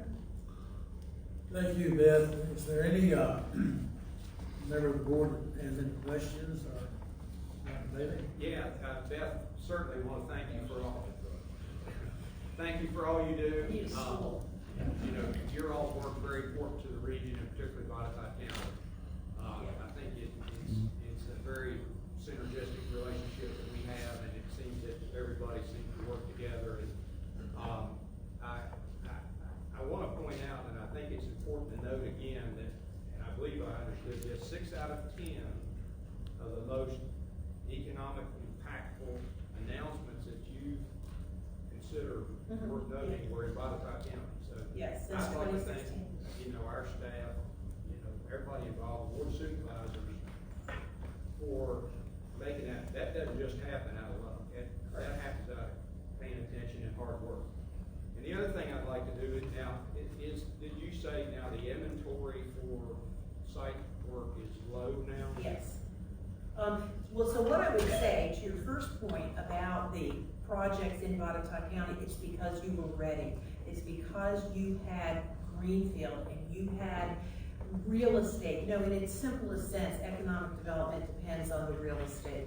And you were ready. You had made the investment as a board to be ready. And that is kind of the foundation of success. So moving forward, we're currently, you know, we sold everything. So now we have a little bit of a lull here, and here in Greenfield with the new road going in, that'll get more product online. Thank you. Thank you. And I'd like to say thank you also. You know, we worked together a long time on different projects, and we do appreciate what you do to help us out in Botetourt County and for the regional partnership. So thank you very much. I mean, you're an icon in that area. We appreciate you. Okay. Thank you very much, Mr. Martin. All right, thank you. One thing, if I can, Stephen, I'll make that thanks, Dave, but thank you again for all the hard work that you do in this organization, trying to get things together. One thing that I'd like to make note of, working with the students, working with industrial technology that's coming through, and making sure that the students, our community colleges, to our college, to our universities throughout the area, those kids are getting an opportunity to participate, to give a working environment for these industries that are coming into this area. So I appreciate you working hard on that and getting that to the forefront. So thank you very much. And hopefully that's going to be a very successful program, and it'll give us an opportunity for our industries to grow instead of getting out-of-state individuals. We get in-state and close and, you know, Botetourt people. Yes, a lot of it is about exposure. We just have to shed light, you know, on our assets and opportunities. And, you know, a lot of what we do with the partnership, in partnership with our local governments, it isn't rocket science, you know, but it is just giving exposure to what we have. And the pay is good. I mean, the pay is very good. Thank you. Again, thank you. Mr. Chairman, I have. Yes, oh, I'm sorry. And I have to admit, we have Dr. Dick down here, we have Dr. Mack here, and I'm officially Dr. No. So I have to, I mean, not to detract from the good news and the good work that's been being done, but I suppose that ultimately we're here to challenge also, you know. So, the one thing that sticks in my mind that I don't know, I meant to bring it to the meeting, I failed to. I'm not so sure you didn't send it out at the end of last month, but it was the regional statistical growth the last 10 years. Population growth, you mean? Yeah, I think it was population, yeah. And it wasn't very good. Botetourt was okay. There was 2%, which led everybody in the region. But that was kind of troubling. And one of the, I'm sure it was to you too and all others engaged in what you all do. But one of the concluding remarks of that, wherever it came from, and I remember whether it was the planning district commission or whoever, was that the outdoor program didn't produce any verifiable or noticeable results. And then that was all that was said. So I wondered if that was. I don't think that's what it said, but. Yeah, I think it did. I mean, not those words exactly, but it questioned the effectiveness of that. Well, I think it's been very effective. That we have, you know, the problem is it's anecdotal. Okay, so in some ways it's anecdotal in terms of population growth. You know, we don't have a way, or we haven't undertaken any effort to measure population attraction with the outdoor messaging. We just haven't done that. I think, but where we have been able to demonstrate effect is in job growth in the outdoor industry, which has surpassed state and national averages, number of new businesses in that sector. So we've been able to see those things.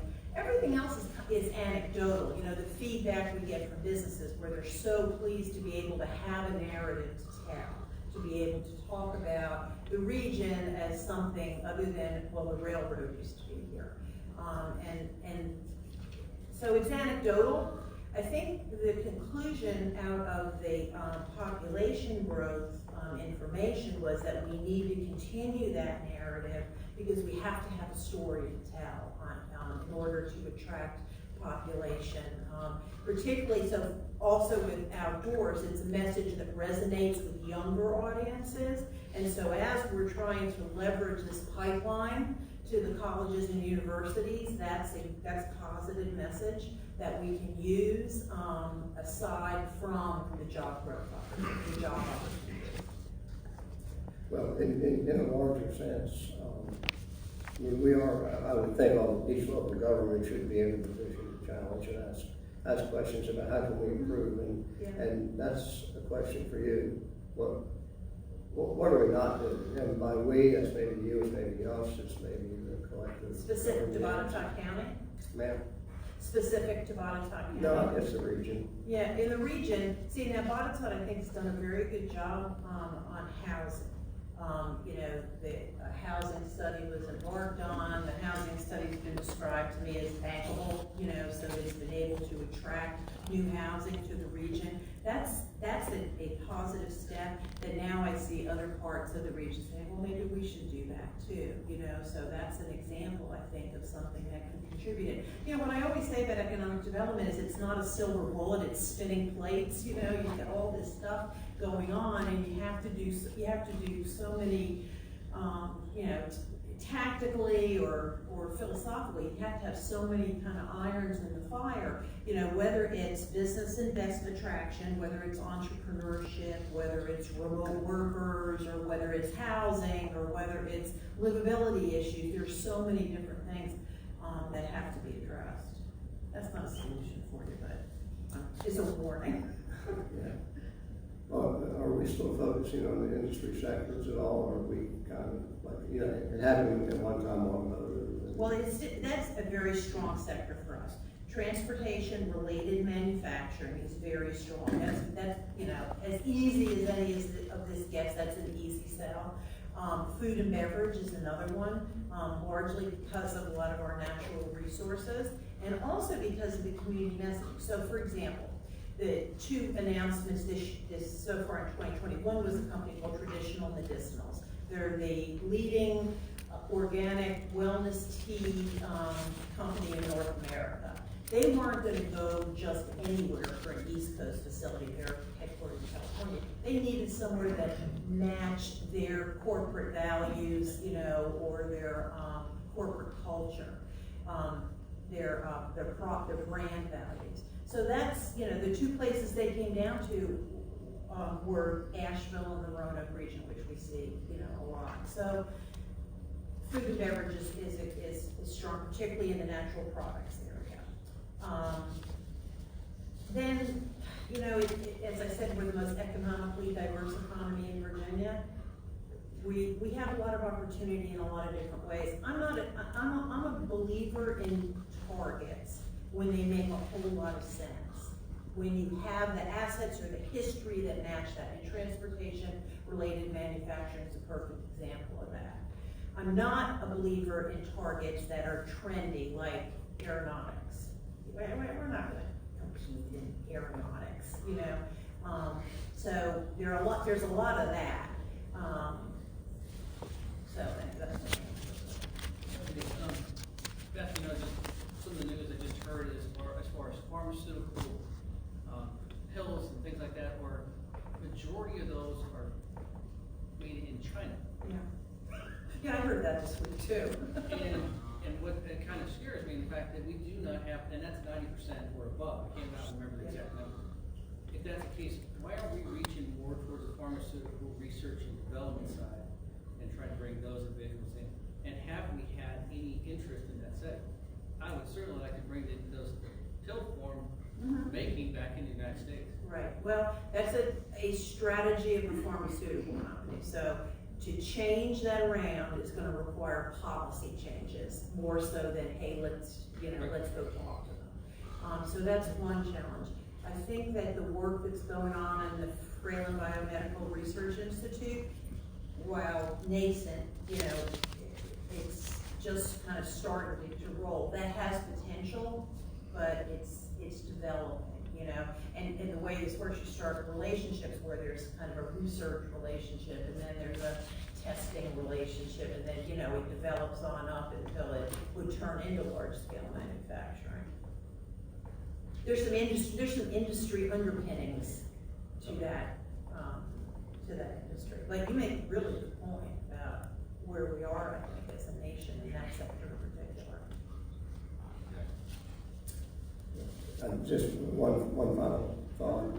The 2%, I mean, maybe that's good. It doesn't sound like a very good number to me, but are we happy with that, or are we going to strive next year from say 4%? I know you're some numbers game, but yeah, you know, I mean, here's how I look at it. In a competitive sense, we're better than most places in Virginia. I think that's a good position for us to be in.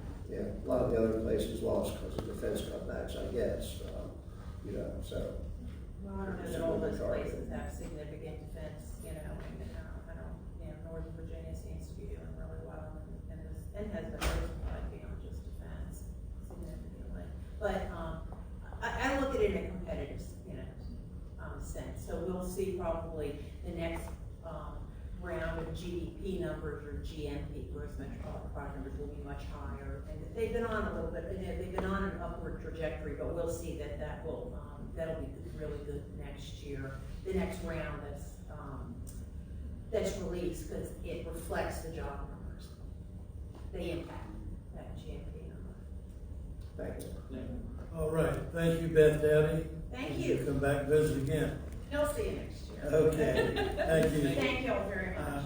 We're running out of time, but I'd like to take about 10 minutes break before we get to council, if you don't mind. That's fine, okay. And we'll take about a 10-minute break.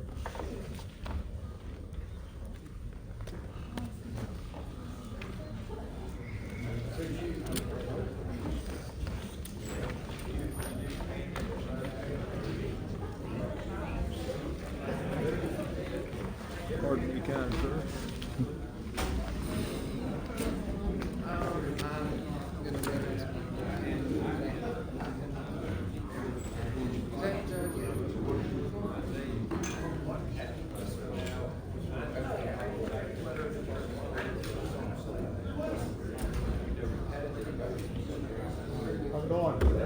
on your back, right?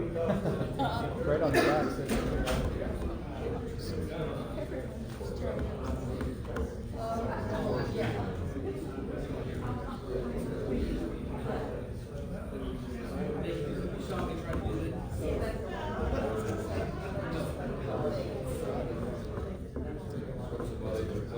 You're good, aren't you?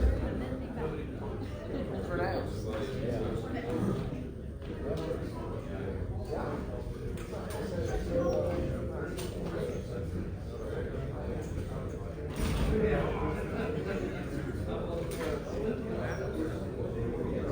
Got that thing down pat.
Which reminds me, we got upcoming budget.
the right place at the right time.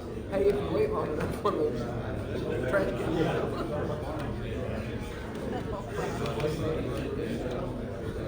Oh, really? Oh, well, we need to go back and excise it, right?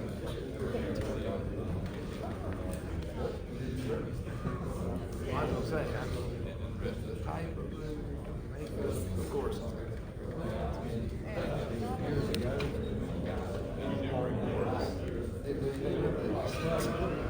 I was gonna say, got up there with a hammer.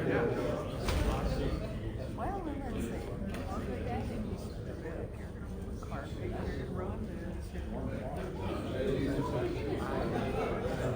I can't even imagine.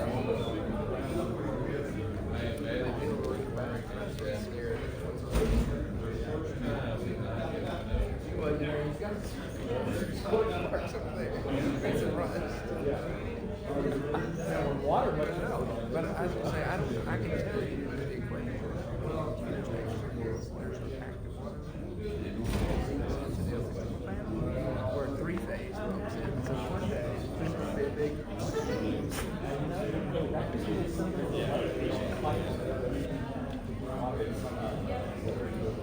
Unfortunately, it's a Venetian shower that wasn't used for 30 years. I think most do it. Nobody can link it to it. They can't. If they go down there, somebody just showers. But the same thing happens with the rain.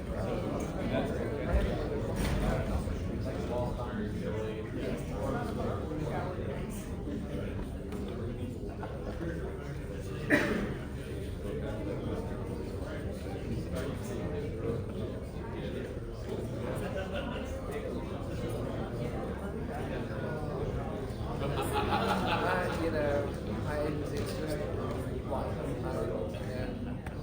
I sent Jeff with my or at least my request. It seems like that.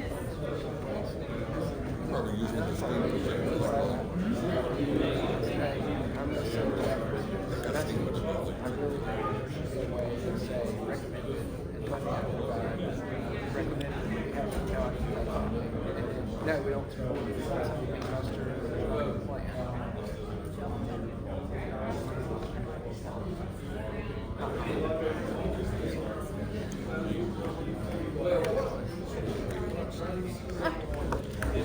Mike? Yeah.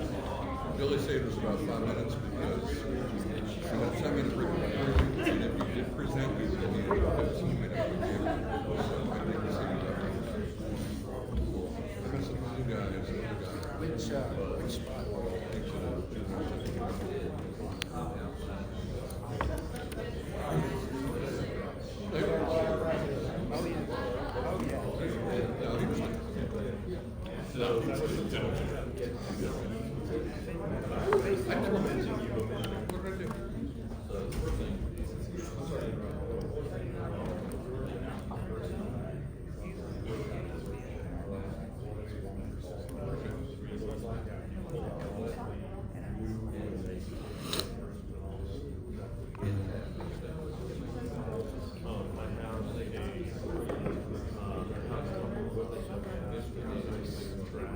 Oh yeah, by the way, everybody like, of course I was like, excuse me. Yeah, I warned him. He's like, say what?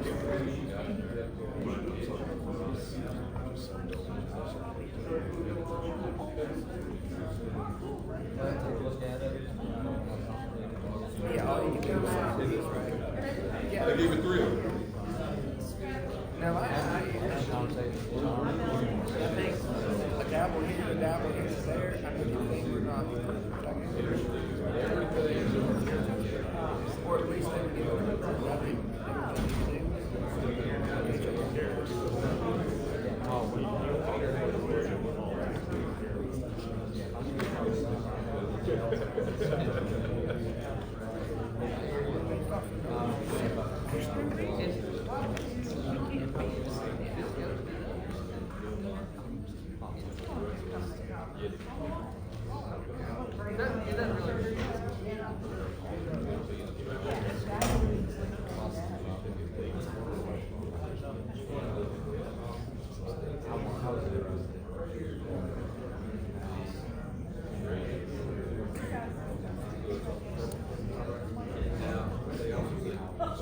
I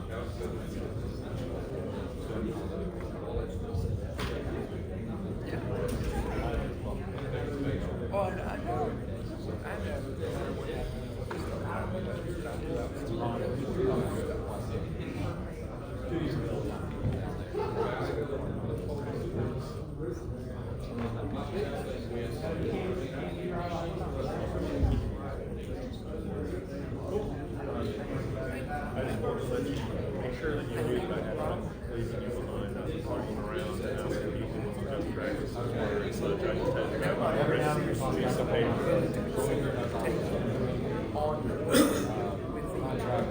Fluctuation of weeks and night, and I get that. So now, I've got to continue to stretch the ball in place. And it's going to be painful on us as we go through. But I think as time allows, we're going to go out further. All right, we'll call the meeting back to order. Our next agenda item is County Attorney, Mr. Mike Lockerbie. Go yours, sir. Oh my gosh.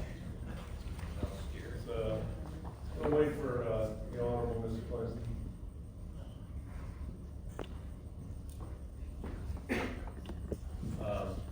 Just by way of background on scheduling, it was 2 weeks ago today that was crossover day, which is when the house in which every bill originates needs to be finished in the originating house and move over to the other. And yesterday was the day on which both houses finished acting on the budget amendments. So that's where we are right now. We have a pretty good idea what is going on. What I'm going to give you the information today is current as of 8 o'clock last night. I haven't checked it yet today. I started off looking at probably over 500 bills when we started the session. I'm now down well under 200. I'm going to try and talk about the 6 or so that actually matter to you today, or that matter the most and hold the most interest. And I want you to understand a county attorney has no politics. The only politics I have are to move the ball forward for the 5 of you. And as a result, my presentation is not going to be, it's going to be as nonpartisan as it can possibly be. I'm going to focus upon the manner in which it changes, the manner in which things change from what they currently are, and how they're going to change our operations or impact our budget. I'm going to try very hard not to have any commentary on whether I think that might be good or bad. I may, in a couple of instances, by the General Assembly's action with any particular bill. I have several slides for each one. I'm going to highlight one of the bills, but I'll be more than happy to answer questions, and you can feel free to butt in while I'm talking. The very first one is, I like to call it, it's easier to spend other people's money than your own department. The first one is the minimum wage increases. This is the first major issue that came up. And initially, well, let me take a step back before I even say that. In the very first week of the session, you have lots and lots of more or less crazy bills get proposed. Many of those get weeded out over the first month of the session.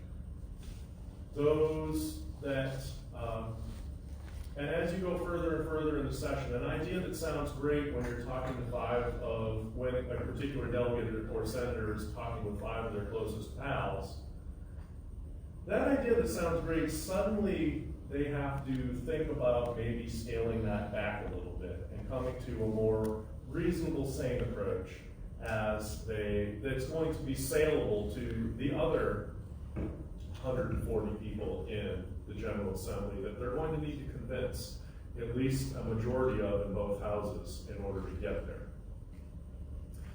One of those places where this particular principle really came into play is with the minimum wage bills. The initial minimum wage bill that was proposed in the House was a very fast taper up to $15 an hour across the state.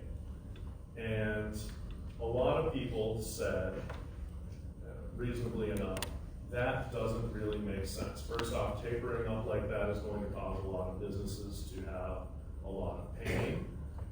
You're going to have sort of two groups of people. You're going to have people who get laid off or who don't get hired, who otherwise would have. You're also going to have people, probably a smaller number of people, although some people who get paid more as they pay them more in order to make the retention, or they pay a few people more in order to get rid of the wage compression. But that the adjustments that the initial House bill, which was a very fast taper up, was going to be a problem. And it didn't take into account the fact that perhaps $11 an hour, again, I'm just repeating what the arguments were that were made in committee, perhaps $11 an hour next year, let's say, would be perfectly reasonable in Northern Virginia, where $11 an hour is barely enough to subsist. Of course, $11 an hour, two people making that in a two-wage earner household in Botetourt County can get by. So there was very little. There was a lot of problem with those particular issues. At this point, it seems as though the minimum wage is going to. It seems as though it's probably going to pass. What's probably going to pass is going to be a variant on the Senate bill, which is a slower taper up from the to $9.50 an hour in fiscal year 21-22 to $10.50 for fiscal 22-23 and to $11.50 for 23-24. And then afterwards, it would increase up over a long period of time based upon a function of CPI and regional average wages up until it reached $15 an hour. And in this part of the state, it might very well be a long time before it gets to that point. The other thing to keep in mind, and I'm not going to belabor this point, is that Workers' Comp and Line of Duty Act presumptions for law enforcement, fire, EMS, first responders, that if they come down with certain illnesses, that those are caused in the line of duty, that's Line of Duty Act. Those presumptions are becoming much, much, much more generous. And they passed with huge majorities in both houses. I want to say it was like 97 to 2 in the House and 40 to 0 in the Senate. I mean, they're just hugely popular. And that will cause a significant increase in our insurance premiums next year. So be prepared for that to come up in Tony's budget, if not next year, the year after. Personnel and labor. It looks as though collective bargaining for public employees is pretty likely to pass. Again, it's going to be the relatively sane Senate bill if it does pass. The House bill was a bill that was basically going to create a state version of the National Labor Relations Board, which allowed 30% of employees within a particular bargaining class within your government employees, 30% of them within a particular putative bargaining class could petition this board to hold a vote, create a bargaining class, have you. Okay. It was going to be very complicated, and everybody realized when it went to appropriations and people started looking at how much it was going to cost the state to just administer this program, never mind looking at the local governments, that probably didn't make a huge amount of sense. The bill that looks like it has a pretty good shot of passing in this is a bill that allows localities to pass an ordinance setting out that they are adopting the power to collectively bargain with employees or with particular classes of employees, and rules for how they plan to do that. So it becomes a local option. If you don't want to open up collective bargaining, don't. If you do, then go ahead and do so. And decide what the rules are going to be based for your locality within some general parameters that are set in the National Labor Relations Act. And if we're going to have it, that's probably the way to do it. Renewable energy. So this is obviously a particularly important area for us that we're dealing with today. We all know that the cap on public service corporation tax for wind turbines at 20% over the real estate rate that applies to other public service corporations would be applied to wind farms that apply for grid interconnection before July 1, 2020. That's passed both chambers and expected to go forward. Bills that were introduced by Ronnie Campbell, who's the delegate from up in, represents basically Rockbridge County, Amherst County. He introduced two bills, one of which would have made all wind farms that were within 2 miles of a county border have to go through a full DEQ review rather than a permit by rule. That bill failed.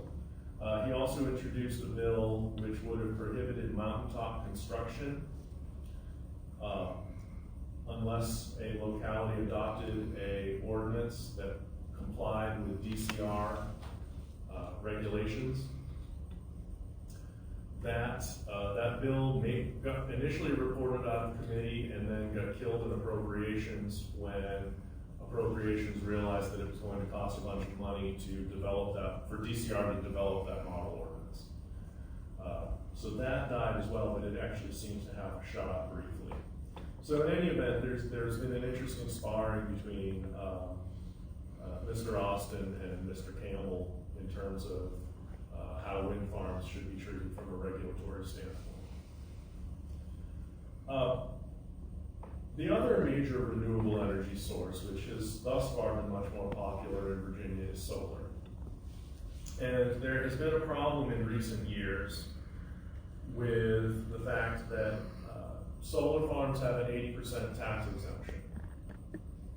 They get taxed as a public service corporation tax, which means that the real estate rate is applied, and then they get an 80% tax exemption. And as a result, counties and cities were not particularly likely to give the special use permits that were necessary, the special exception permits. The reason being that if there's practically anything else that you could foresee this property in the near term being developed with, it will pay more taxes. So you wouldn't allow a solar farm unless the property was just ag land out in the middle of nowhere that was going to be in land use anyway. So there's just simply no benefit to a locality to do that. So the solar industry started trying to enter into agreements with local governments where they said, we will pay you X amount of money if you'll give us a special exception permit. To which those of us who were local government, they were represented by Gentry Locke and all of these things. Those of us who are local government attorneys, we said, you can't buy a special exception permit. That's not how it works. There's all these cases that came from when we were doing all of the zoning wars of the 70s, 80s, and 90s, where we just have all these rulings of the Supreme Court of Virginia that you can't do that, period, end of discussion. So the General Assembly is trying to fix that problem.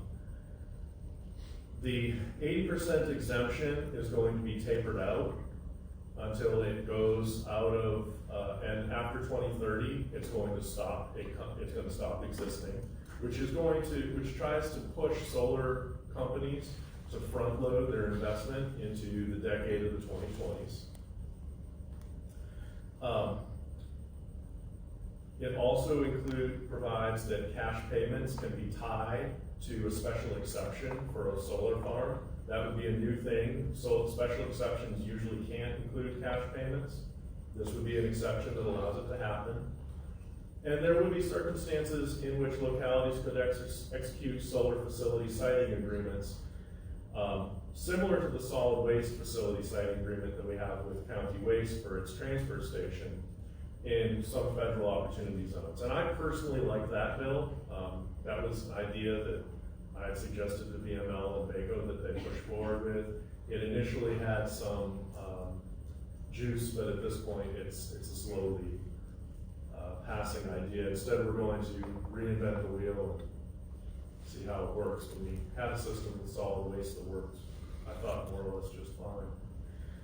In any event, the whole point of all of this is that there is an energy plan that's passed both houses in different forms that would require 100% carbon neutral generation of electricity by 2040, and that Virginia be carbon neutral entirely, including the transportation sector, by 2050. The 2050 number might be overly ambitious. The 2040 number, if you're willing to pay a high enough electric rate, you can probably do it. Taxes and finance, the big thing to note is that county-city tax parity has probably finally passed. So that's something that VACO has been pushing for literally decades, and it finally seems to have happened. Planning, zoning, and clean water.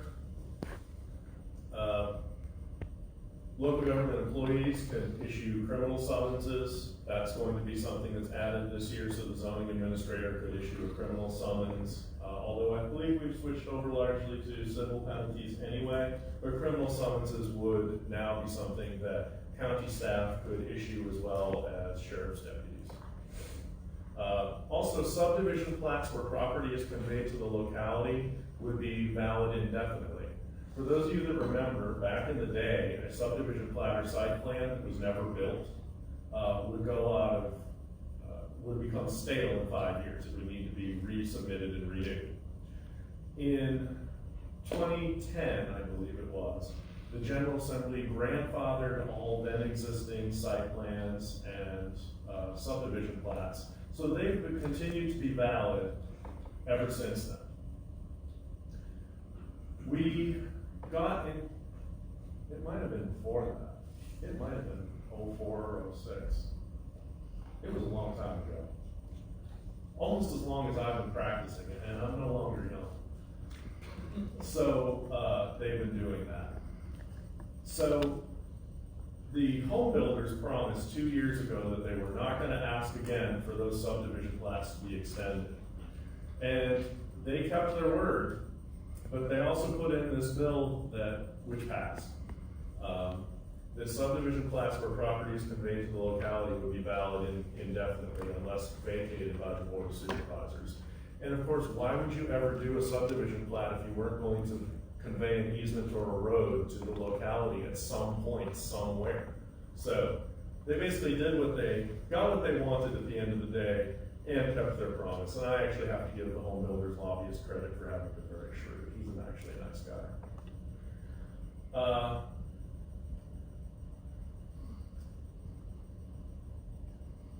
These are not particularly important. There were some bills that had to do with Board of Education having to adopt regulations on modernization of school buildings, which was going to be matched by 2 bills that were going to capitalize funds to give grants to localities that weren't able to afford that. It seems as though, since those, a lot of people I think felt as though those should go together as a pair. If the state government was going to require you to upgrade your buildings, they ought to at least give you some money to help you with it. These bills are still in limbo. They're alive, but I don't know what's going to happen.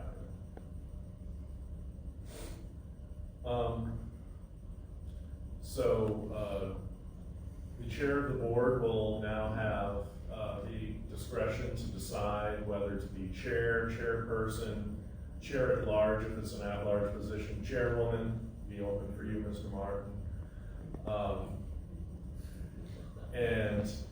So that would be something that it would now be actually legal for everybody. But seriously, if you wanted to call yourself Mr. Chair or however else, and I know many localities where when they have had female chairmen, they've technically been chairman, but they call themselves chair. It's not been a problem, but it's technically not been a legal way of doing it. The other thing that we've noticed is skill games. We call them skill games.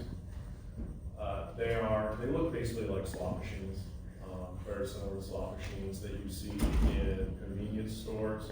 And they've existed in a legal gray area because there does appear to be some element of skill, although the amount of that element of skill is very much up to debate. There is a bill percolating that would finally define clearly that those are not legal, that those are gambling machines, and they would become clearly illegal. So, I know that that would be a lot of law enforcement people and zoning people and commissioners of the revenue who are issuing business licenses for these things would really like to know what they are.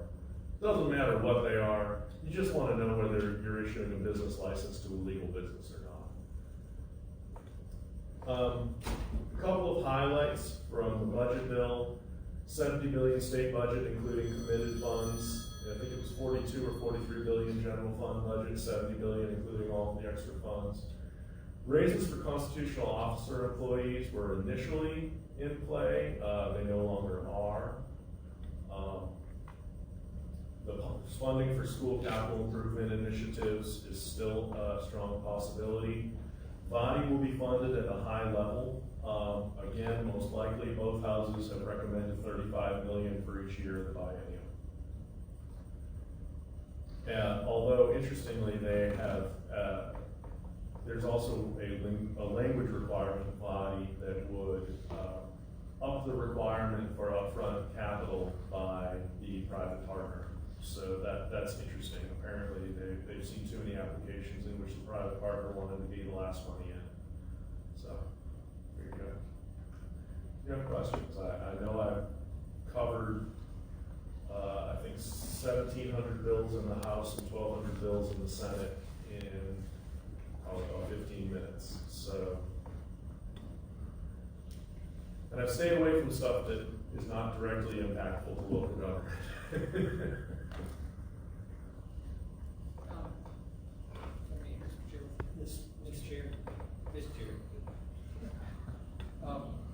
The collective bargaining, if you have two companies that are in two different counties, because you said the counties can make a decision if they want to have collective bargaining or not, is that correct?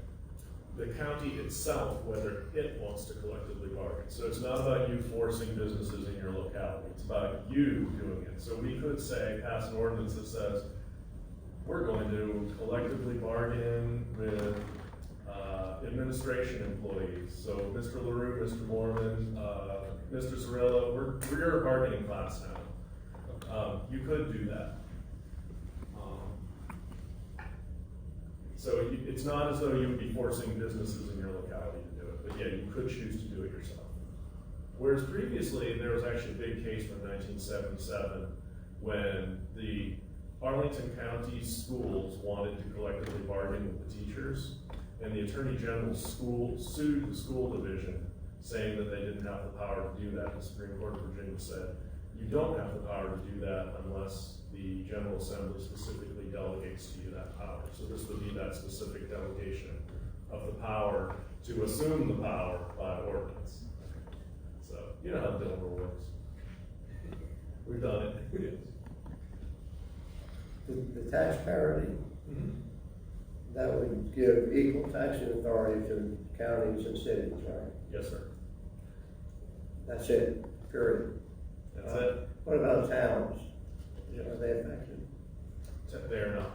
Towns, for the most part, have equal to cities anyway, although because they're in counties, there are some things that a county can keep that doesn't go to them. Yeah, and obviously there will still be some cities that have charter provisions that allow them to do funny taxes. Like I know Norfolk has the weirdest charter in the world, and lets them do funny taxes that nobody else can do. An interesting thing, just matter of interest, is that until this year, Norfolk actually had a clause in its city charter that allowed the mayor to expel anyone without a visible means of support from the city limits. And this year, the General Assembly took that provision out of their charter. Needless to say, that hasn't been enforced in quite some time. Everything else good, Mr. Chairman? Yes, sir. I appreciate the opportunity. Questions or discussion? Thank you, sir. Our next agenda item, we'll ask Cole Pendleton if she can come forward with a staff update on the citizen input meeting on those text amendments to the utility scale wind farm ordinance. Good afternoon, Chair.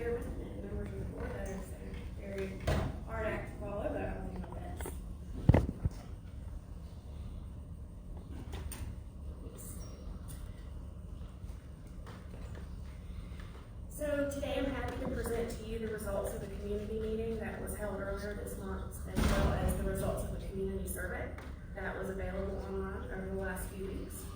So similar to the community meeting that was held when the ordinance was first considered in 2015, we conducted an open house style format with posters that detailed the existing ordinance. We talked about the topics such as the SCP process, permitting and compliance, safety and construction, site design, operations and maintenance, and decommissioning. We counted just about a little over 40 people who signed in and more like 45 people in attendance over the several hours that the meeting was held at Eagle Rock Elementary. And we received feedback at the meeting through conversation, and then also we handed out an opportunity for people to go online and fill out a survey so we could input information in a more quick format. So the open house was really intended to provide feedback on how to best move forward with the amendments to the existing ordinance.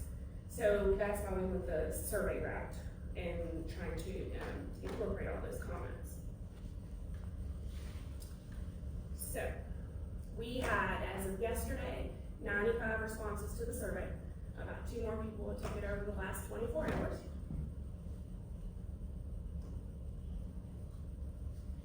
So what we just asked generally, I'm going to go through this fairly quickly, and what we'll do is we'll get the results of this survey up online so that everybody can see it, and of course, feel free to jump in with any questions that you have. We asked people, okay, how did you hear about the proposed regulations? Whether it be from a friend or from staff or one of you all or some media. And then we asked the question, do you think that the current, and all of the questions were framed around the current ordinance, right? So we didn't present any amended ordinance. We wanted to get the feedback on where could we change moving forward. So in general, does the current ordinance promote or prevent wind energy development? And the responses were generally mixed, with a lot of people in the majority saying not sure about the current ordinance, whether it would promote or prevent wind energy development. So we moved on to ask about public health and safety. Same question. Do the regulations protect or not protect public health and safety, or are you not sure? So then we moved on and asked the question, okay, if you do not feel like the regulations protect public health and safety, please let us know why. So you'll see certain comments such as noise. These were provided to choose from. Respondents could answer all or just one of these. And you'll see that noise was a concern, some tower failure, shadow flicker. 33 of the 75 who responded did not feel that there was a risk to public safety for this question, and then there were a series of others.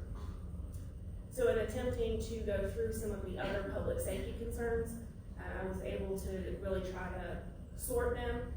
Again, this is focused on the code amendments themselves and not necessarily project related. So if this was code related, I included it. If it was project specific or it didn't relate to public safety, I did omit it. So wildlife, we'll see more of that. And visual impacts, fire, environment, infrasound, property values, noise, groundwater, ice throw, and psychological. We asked the question, do the current regulations protect the environment, or do you feel that they do not? And again, or are you not sure? So again, you do see, and this is generally in line with the comments that we had at the community meeting, that there is generally a split right down the middle between people who may be in opposition and people who may be in support. Again, these are questions we provided these fill-in-the-blank options for why, what might be lacking in the code. So, potential resources to be harmed: farmland, forest land, creeks, rivers, and surface waters, groundwaters, native or endangered plant species, the air, or I do not believe the environment will be harmed. These were some of the other comments that were listed: birds, bats, invasive plants, noise, special project wildlife corridor, view shed, and then wildlife. So then we asked about wildlife. Current regs do not protect, not sure if they do. So we'll see, you see a majority of the respondents said that the current regulations were not protective of wildlife. 74 people answered the next question, Again, their concern was with birds, bats, and other flying or avian wildlife, four-legged wildlife. 21 respondents said there was not a belief that wildlife would be harmed, and then 9 other. So in the 9 other category, more references to wildlife, avian. These are things that were included, but people chose to spell them out that differently. You'll see the special project wildlife corridor mentioned again. In terms of scenic protection, 52 of the respondents said that the current regulations do not protect, 33 said they do, and 10 are not sure. This was a question we asked originally that just basically asked the question, where should utility scale wind energy be permitted? And of course, we're looking at the entire ordinance comprehensively, so this is a question we felt would be important to repeat. So generally, almost at the end of the survey, we inquired, do you generally support the existing ordinance, or are you generally in opposition, or are you undecided? So again, could you go back to that previous slide? yes.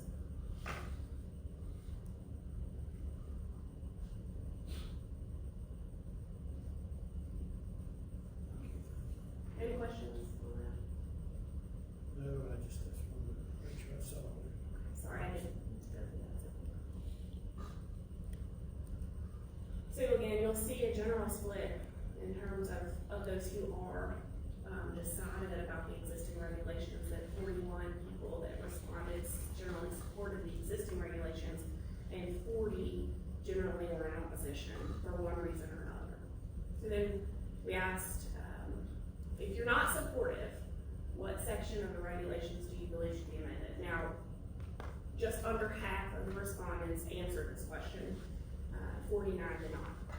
So the amendments, typically we saw a lot of people who felt that if they were not in opposition, that all sections of the code be amended. So this was, again, all the different components of the ordinance.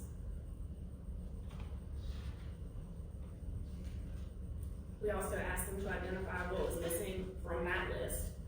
So there were concerns about the ability of staff to monitor or provide oversight in the existing operation. There were 2 specific mentions to increase the height, the allowable height. There were 2 mentions specifically to infrasound not being mentioned, runoff, flooding, and pollution, and then the county's cost if there was potential litigation. We also asked for people to tell us where they live. So you'll see the majority of the respondents were in the Fantastic District.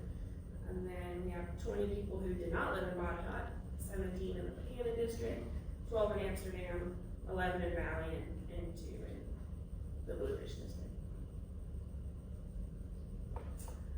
So then we also said, is there anything else that you would like to share with us about this survey or in general?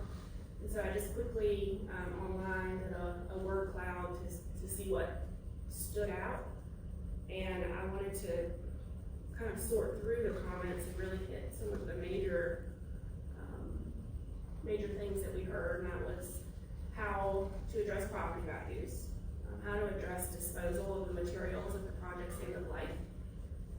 Again, appropriate locations for siting of utility scale wind energy, so where we make the most sense from a project-specific standpoint. There were comments about the provisions to allow newer technology. There were several comments supporting renewable energy, and there were a few comments that really mentioned that if a project was being reconsidered, that new studies should be required as an update.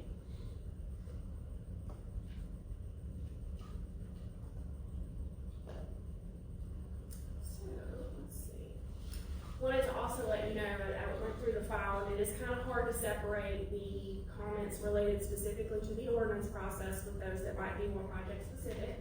So we've all got them in a folder right now, but we've had at least 16 calls or letters, so 16 exposures that we've documented outside of the survey and outside of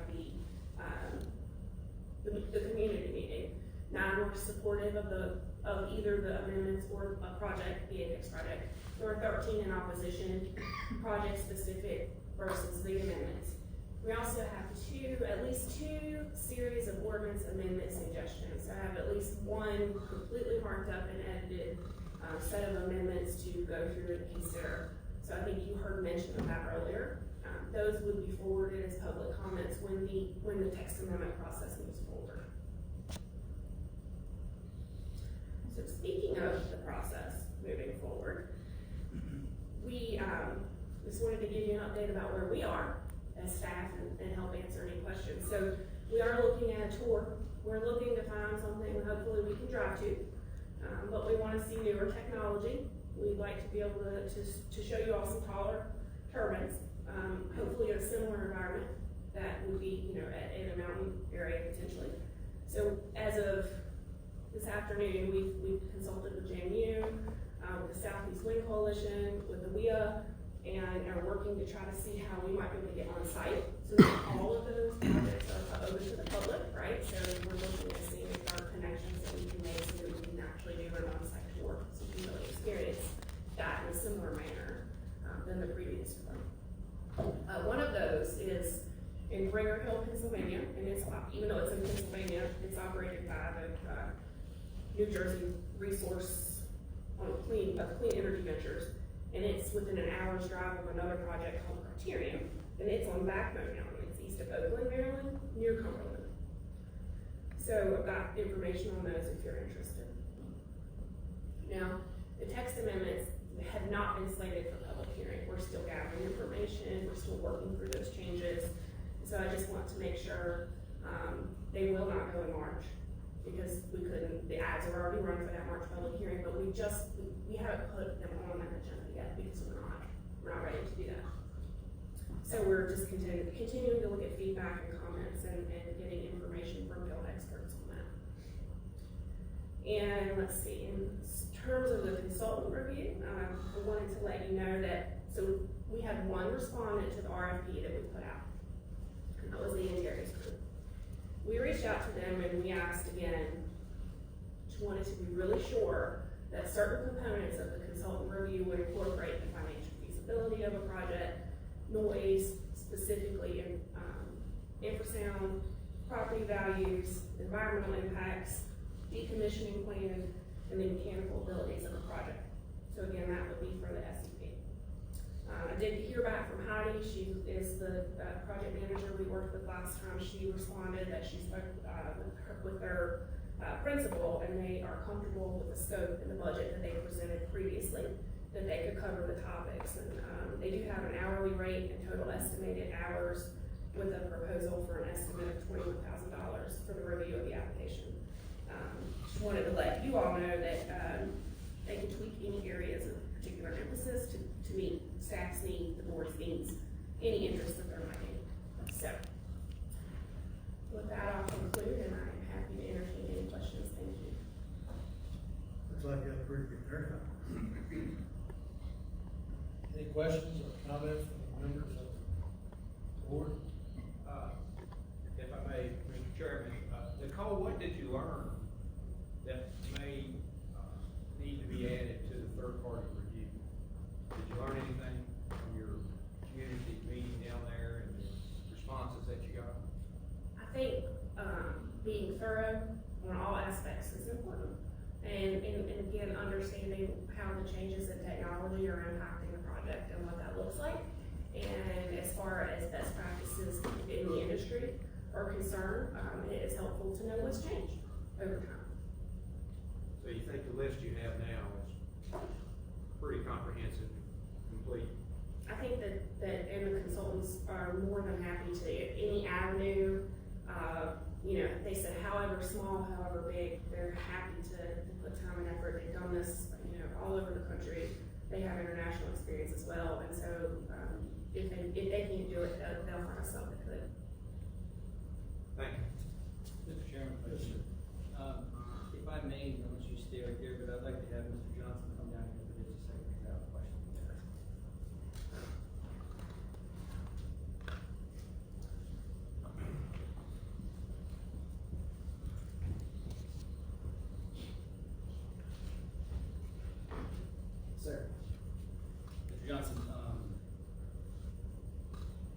couple comments that were made is time is of essence and delays that have been causing this thing to be further, you know, like you said, time is critical at this point in time, so to speak. Again, remember, we've been in since 2014, 2015 in this setting, and time apparently hasn't been critical in the past. Now, there's some other issues that have come out and you know, had power purchase and all these other things that have happened that help that time period move up. The question that I asked previously is, do you have a right of way, or do I understand that there is a proposal for the right of way to be? Because that's the biggest issue that I see too going forward. We have the right of way set up. And do I understand that there is a possibility for the right of way to be procured in some form or fashion? Yes, sir. So we've made a lot of progress since I stood up here in December. We have met with that landowner in question, and we are continuing to work with other landowners to extend and make new exhibits given the turbine size.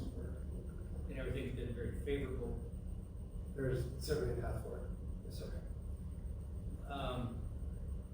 I want to add one other thing, is that if you could go through, just for a second, I'll just stay right there, Nicole, if you could do one thing and go through those items again that we want for a third party, and list those out one more time. Financial feasibility of the project, noise, specifically infrasound, land values, property values, environmental impacts, the decommissioning plan, and the mechanical abilities of the project. If it's all right, Mr. Johnson, I'd like to ask one other thing, engineering of the right of way. If we could have a review of the right of way engineering the plan that we have for the roadway. I think that would be, I don't think that's very difficult per se, but I certainly would love to see that segment, because it's going to impact those individuals and how it's going to go through. Sure. So I would. Just in terms of limited disturbance or full, because we are actively pushing engineering. We're trying to get that engineering through right now. Right. But if we could take a look at Hamilton here, look at that as well. I don't think there is any difficulty in that. And I guess the biggest issue we've been chasing the target that's been moving quite often at times, I feel. But I have a question. I don't necessarily know how to ask this question. I might have to ask our attorney to help me with this. But how long do you think it would be in your favor to get this right away and everything completed so you can move forward to the next step? So for the project to move forward, the next big monetary payment, we're speaking not of the county process, the next big monetary payment this spring is for the down payment for turbines. For us to secure that money, we've got to demonstrate that it's a financial close for a financial transaction. So we have a certain list of criteria that we have to demonstrate the project is in good enough shape to do that. One of those would be a county approval. Another would be securing the right of ways to get the turbines in. And other improvements as well. How much time do you need, do you feel that you're comfortable with? If I can ask this question, I want to make sure I'm in legal right here. How much time do you think you would need to secure that and get that completed? We're targeting to have that finished in April. In April? Yes, sir. To be ready to move into a financial close diligence. Okay, so, and if it doesn't meet April, this whole thing is in shock, is that correct? No, sir. Okay. No, sir. That's the best chance. That gives us the buffer we built to get through the construction done in a year. So what would be the time period of, okay, say you just missed that date, a month or two, and you need more time, what would that time be?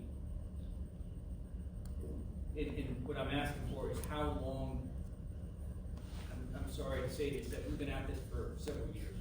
Yes, sir. Let's move forward or let's stop. Yes, sir.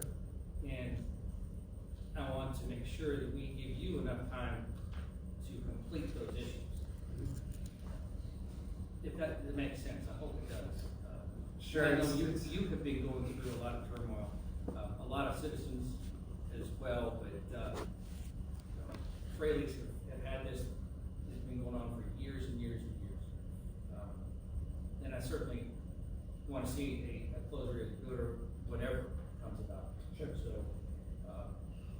is there a time period that you could ever look for and say, okay, tell you what, this isn't gonna work out?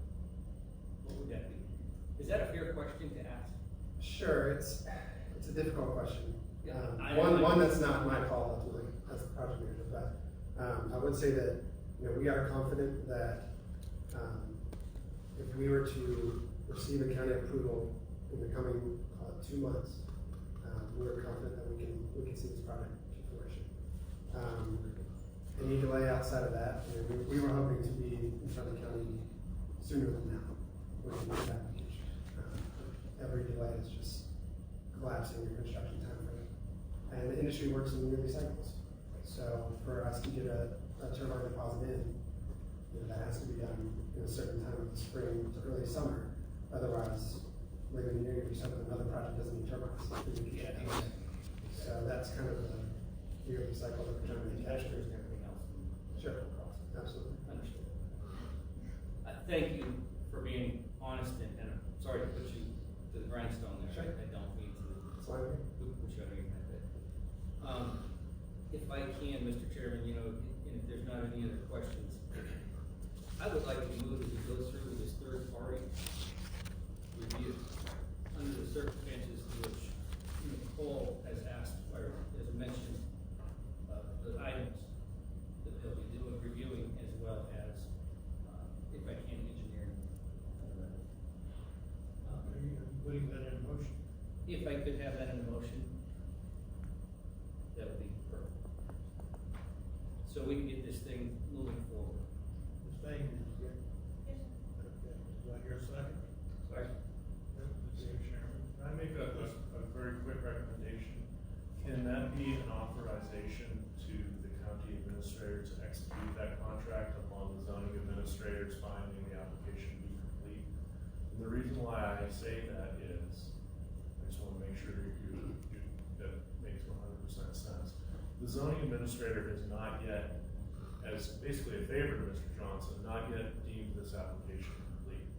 The reason why is because currently it's asking for a height that our ordinance doesn't permit, and you can't approve it until you have an engineered right-of-way, and they don't own the right-of-way. So both of those things are problems that would, if it came to the board today, I believe that Ms. Pendleton and I would both have recommendations of, strong recommendations of denial if it came to you today. However, we can process those in hopes that by the time it comes to you, those issues are resolved.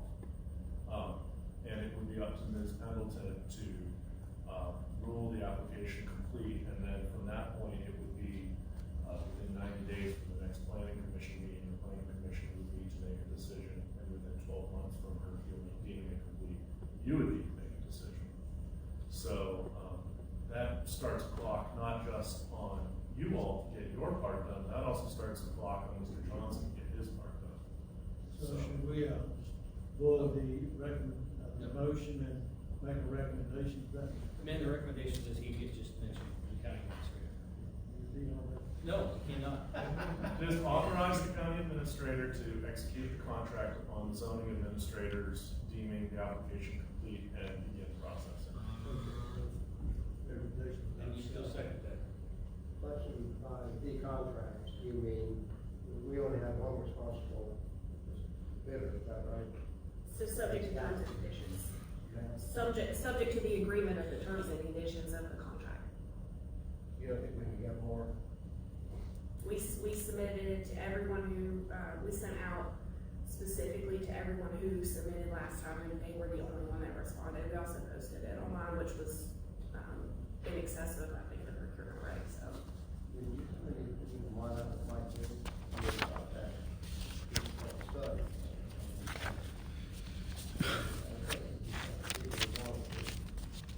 I think it's a segment of the industry, so I don't know that it was as broad as just an engineering review. There's a land use component to it.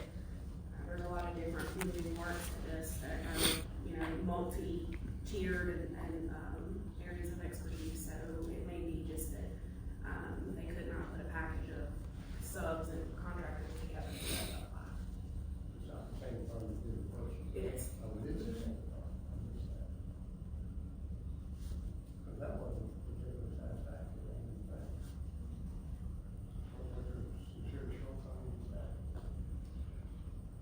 county they into that building what was asking for. And so what the board is really doing is upgrading and requiring much more sensors, more studies.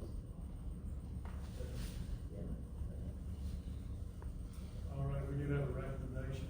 We need a second on the recommendation. Very good. Okay. All in favor, say aye. Aye. All opposed? Okay, recommendation carries. Thank you, Mr. Clark. Thanks, Mr. Johnson, for speed grilling.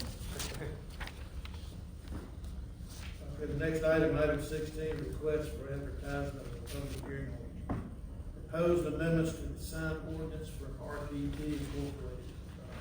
Pearson? Good afternoon, Mr. Chairman and members of the board. This request does come by a petition from a landowner. As you know, the zoning ordinance does have a provision that allows the landowner to petition for a resolution of intent to amend the zoning ordinance as a need arises. In this particular case, RPT Incorporated operates the 604 Minute Market at 5981 Cloverdale Road. This property currently, as you know, has a convenience store with fueling station, a restaurant, a salon, and then there's a separate building that's actually a car wash. The applicant has indicated that the 120 square foot maximum allowance of signage is not really sufficient enough to adequately sign all of the uses that are located on the property. They currently have about 119 square feet. The car wash actually doesn't have any signage on it at all at this time. But there's multiple tenants in each of the spaces, and there is some allowance of signage for all of the tenants. There was just nothing really left over to add for the car wash. So in this particular case, staff has received consistent feedback from the community and our citizens about the maximum allowances for signage. In most cases, it works pretty well. There's a limitation on how much, say, ground or monument sign you can have, and then a limitation on how much wall signage you can have. And typically, if you maximize the wall signage, you'll never get the maximum on the ground. And if you maximize the ground, you never get the maximum on the building. But where the ordinance seems to, we seem to get more feedback from issues is when you have the multi-tenant properties.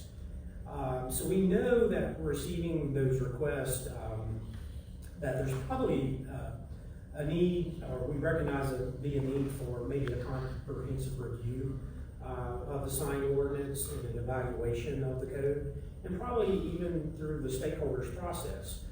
And if the board were, please the board, staff anticipates that we could actually do such a comprehensive review with stakeholders probably in the fall, as we become fully staffed again and fill our vacant positions. However, to address the more immediate problem of just the multi-tenant properties, we do have a solution that we kind of looked at that we think we can put together relatively quickly to address the issues of providing adequate signage in a multi-tenant facility. And if the board were interested in hearing that, we believe we could have that ready for public hearing as quick as April. That could go to planning commission and then on back to you guys. So I would be happy to answer any questions you have. But if the board does wish to consider either propose the text amendments comprehensively, or maybe more of a quicker review at this immediate request of our citizen, then we would just ask that you provide that authorization for us to advertise it and take something to the planning commission to consider and recommend to you. And I'll be happy to answer any questions. Chair, if I may. Yes. Drew, I know Nicole and I discussed this as well, as far as this isn't just one case, there's multiple cases, as you mentioned in here, of this happening and having an unfair advantage for some of these businesses. I certainly support, the proposal that you're looking forward to bring to the planning commission. I think we need to make this right, especially under the second. All right, you're making that in the motion. I do. Second. second, any question?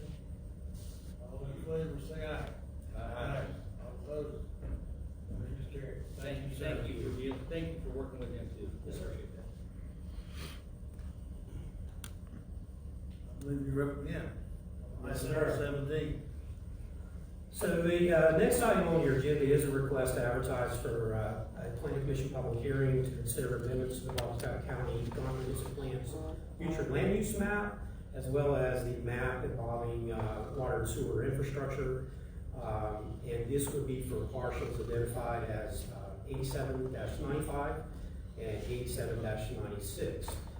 Again, just like the text amendments, this is really considered a text amendment to the comprehensive plan, and a landowner can petition for the consideration of an amendment to the comprehensive plan. In this particular case, Greenfield Meadows LLC is acting on behalf of the two property owners for the parcels mentioned, and they're requesting amendments to the future land use map to take both properties solely to the medium density residential designation, future land use designation, as well as the allowance for public water and sewer to be able to be extended to these two tracts to serve a proposed development of the property. This property is located along Etzler Road in the Amsterdam District, across from Greenfield Elementary School and the Botetourt Sports Complex. And there's actually 108 acres and change involved in both tracts. One tract is 68 acres, about 25 acres of that, which would be south of the creek that runs through the property, is already in the medium density residential future land use designation. The upper portion of that tract, as well as the additional tract, are located in the low density residential future land use designation. So the request would be to take it to the medium density residential for all of the property for the purpose of a support of a rezoning both tracts to the traditional neighborhood design district. This request for the rezoning has actually been received, but at this time it's not being deemed complete. So the Code of Virginia requires, when you're considering comprehensive plan amendments to a greater density, that request be supported by a traffic impact analysis. The applicant has completed the traffic impact analysis, and the traffic impact analysis was based on a development of a T&D that would contain about 175 single-family residential units, 618 multifamily residential units, and approximately 70,000 square feet of commercial or retail or office space. So based on the results of the traffic impact analysis and VDOT's review that should be attached to your agendas, there was definitely some concerns by VDOT and then also discussed in the traffic impact analysis with impacts at even all the way up at Route 220 and the Catawba Road intersection. And basically the results are that intersection will be adversely impacted by the development pretty much of any kind of residential or growth neighborhood that would be of a medium or high density type level. So based on that, staff would recommend that the request probably be tabled until such a time that the applicant satisfactorily addressed any of VDOT's comments. VDOT did have a comment letter that had multiple comments, not only about that intersection, but some other areas, and also came back with some solutions to address those potential impacts. So on a request like this, the board is being asked to either approve, deny, or table the applicant's request. And if the board did approve the applicant's request, then these proposed amendments could go to public hearing, be advertised before Planning Commission for their recommendation to come back to the board. If the board denied the request, of course, the comprehensive plan amendments would not move forward for public hearing at all. And then if the board did table the request for consideration at a future board meeting, there would be no particular time limit for a future consideration. it would be totally at the discretion of the board as to when they wanted to try to schedule that to come back. And at this time, I would be happy to answer any questions you have. We were to table it without a designated period of time to come back. That would be unusual, wouldn't it? Yeah, I think normally you would designate a time, but per the statute, it's totally at your discretion as to when that would be. So you do not have a clock ticking as to when it has to come back. Whatever, if you were wanting to do that, then it would be whatever time that you would like to take that back up. Mr. Chairman, on the basis of particularly VDOT's response to the traffic impact analysis, which pretty much theoretical analysis is not being reliable. There's a lot of deficiencies in that traffic impact analysis. And I don't think we're going to make a good decision without a solid analysis of traffic impact. So I'm moving the table for period not to exceed 60 days. And the same issues with that, so traffic.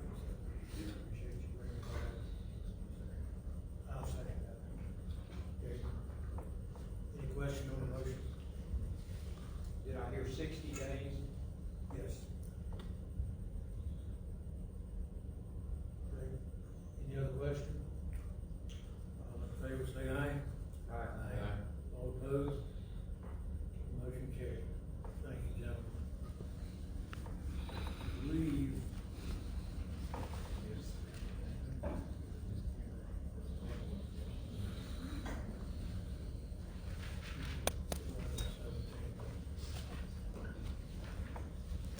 Item 18, are there any committee reports? Any of the members of the board? Mr. Chairman, if I may, I would just report that we met about the courthouse, and county staff is preparing a request for proposal on studying that project over there. Courthouse situation, as we've discussed in the past, so that's where that stands. Okay, thank you. Any other committee reports?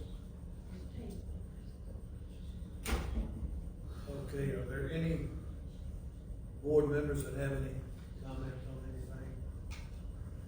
County today? Okay, if not, I hear a motion. Motion to adjourn. Second. I would like to say that, on behalf of our fire EMS system, that the way things are progressing, what used to be and what it is now, looking at the air ball, we're looking a more efficient system that we've got now. Also, the providence of a way to solve problems like Newcastle has with the brush truck and being able to work those things out. And also with the 81 corridor that we have through Buchanan, the situations that it brought forth on that, there's been more of a working relationship with fire rescue, EMS, VDOT, city state police, and just to bring up such a thing as the truckers. And also, in the future, there's going to be some tabletop exercises among these various entities to make these problems totally bearable for people who live in the linear area, Mountain Valley area. Even Mr. Peru is on his road going back to those areas. For some reason, GPS, when something happens on the interstate, that's where these people are told to go, and they are religious on riding with the GPS. But I'd also, with Beth and Kurt for speaking on John's Road, that's really encouraging, but I'd also like for us to get back into providing areas for places like 4-H and FFA to be able to begin to expand, and also looking into the